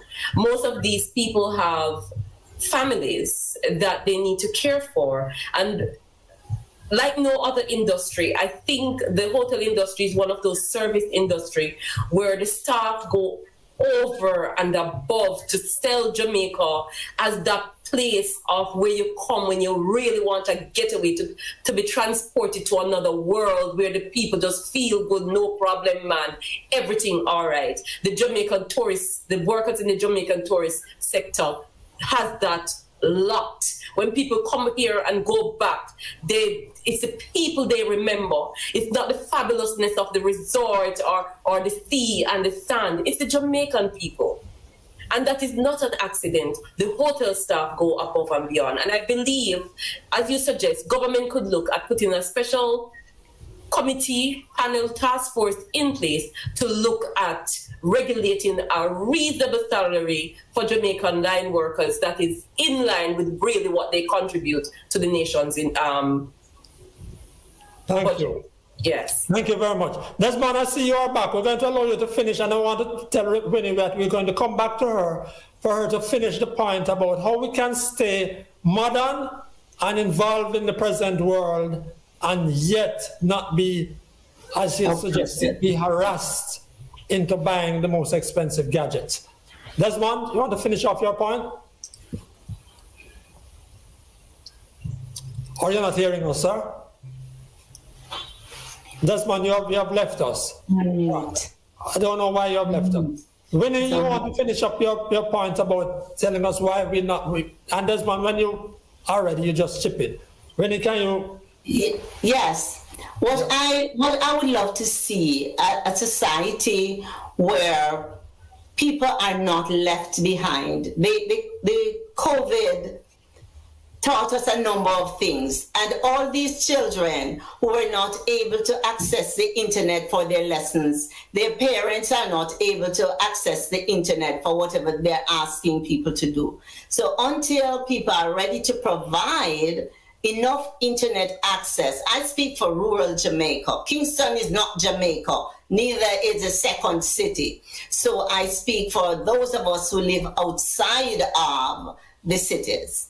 I would love the government to make sure that we are able to continue. Those persons who can afford what they call a banger, I don't call it that, I call it my safe phone. When people are only able to use this, they should not be forced to go online. They should be able to go of their own free will, their own volition. You mean, so how would we deal with the banks, for example? Well, the banks, what I noticed, interestingly enough, the banks need to open at a time when people who need to go there can go there. I prefer not to go there if I don't have to, but if we have to go, we should be allowed to go. And they should not charge us either.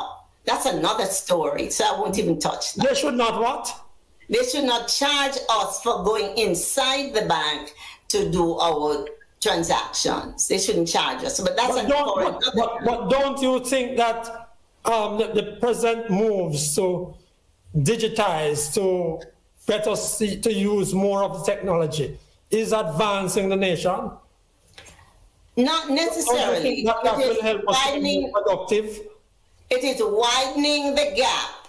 That is necessary, but attention needs to be paid to those persons who are not at that level. Too many persons are left behind, which is not good. That is my contention. Move, but remember that there's a train, there's a coach at the back that cannot continue. And when that coach cannot continue, everything will crash eventually. Okay. All right, Desmond, I'm not sure that you're back yet, but I want to take up. Yes, Desmond, go ahead. You're muted. You're muted. Go ahead now. You're muted, Desmond. You're muted. Take your phone off mute and let's move ahead. Okay. I'm just going to proceed until you're ready, Desmond, because you're muted. One of the things that the Prime Minister raised at the JLP's annual conference, and I'd love to hear Winnie on this particularly, because I know that we have spoken about some of this sometime, is a matter of a ministry that pulls together a whole slew of other agencies that deal with issues to do with conflict or community. Things not specifically, not the gun and the bullets, not the police stations, not the legislation, but other things that are contributing to crime. Now, I have spoken for some time, and I've said it over and over, that there are many things in the Jamaican society that just need to be dealt with, but are not being dealt with at all. And we are going on as if these things don't matter.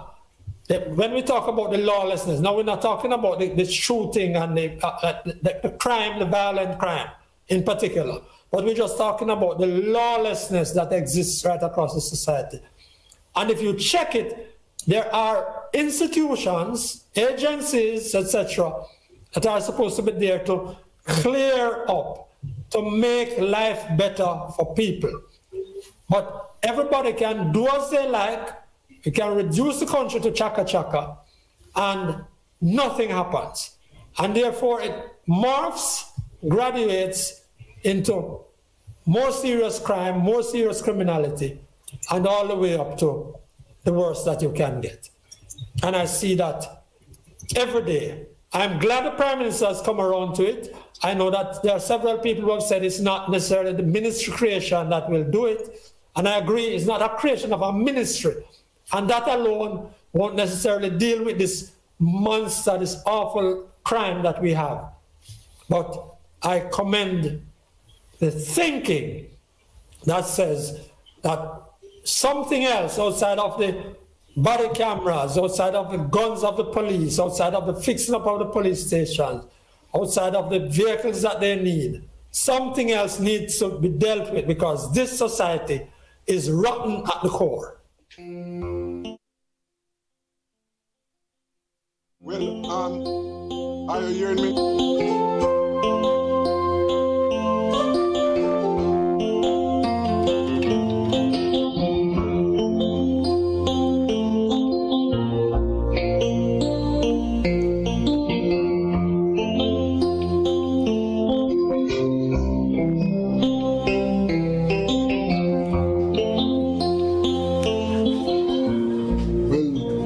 that's the end of today's program.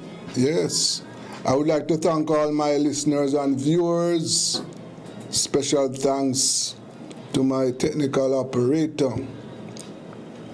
And before I go, I would like to just appeal to the motorists, all the road users, abide by the rules of the road. Yes. Road fatalities are climbing, 388. And I think over the weekend we had 5 deaths. Drivers, pedestrians, obey the rules of the road. Please. Well, until Wednesday, stay safe, stay alive, keep out of the way of the gunmen. This is Rebel Radio and I'm Desmond Richards.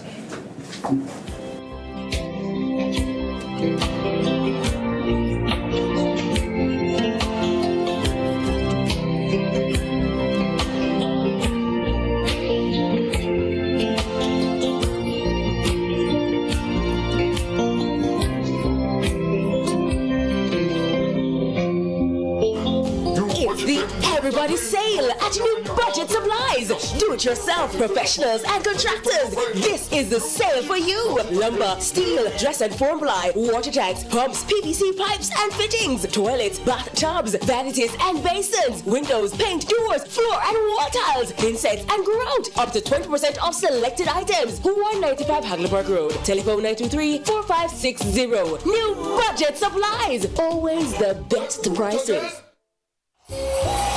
It's always saving season at Tools, Hardware and Supplies. New arrivals are here. With variety and prices you love.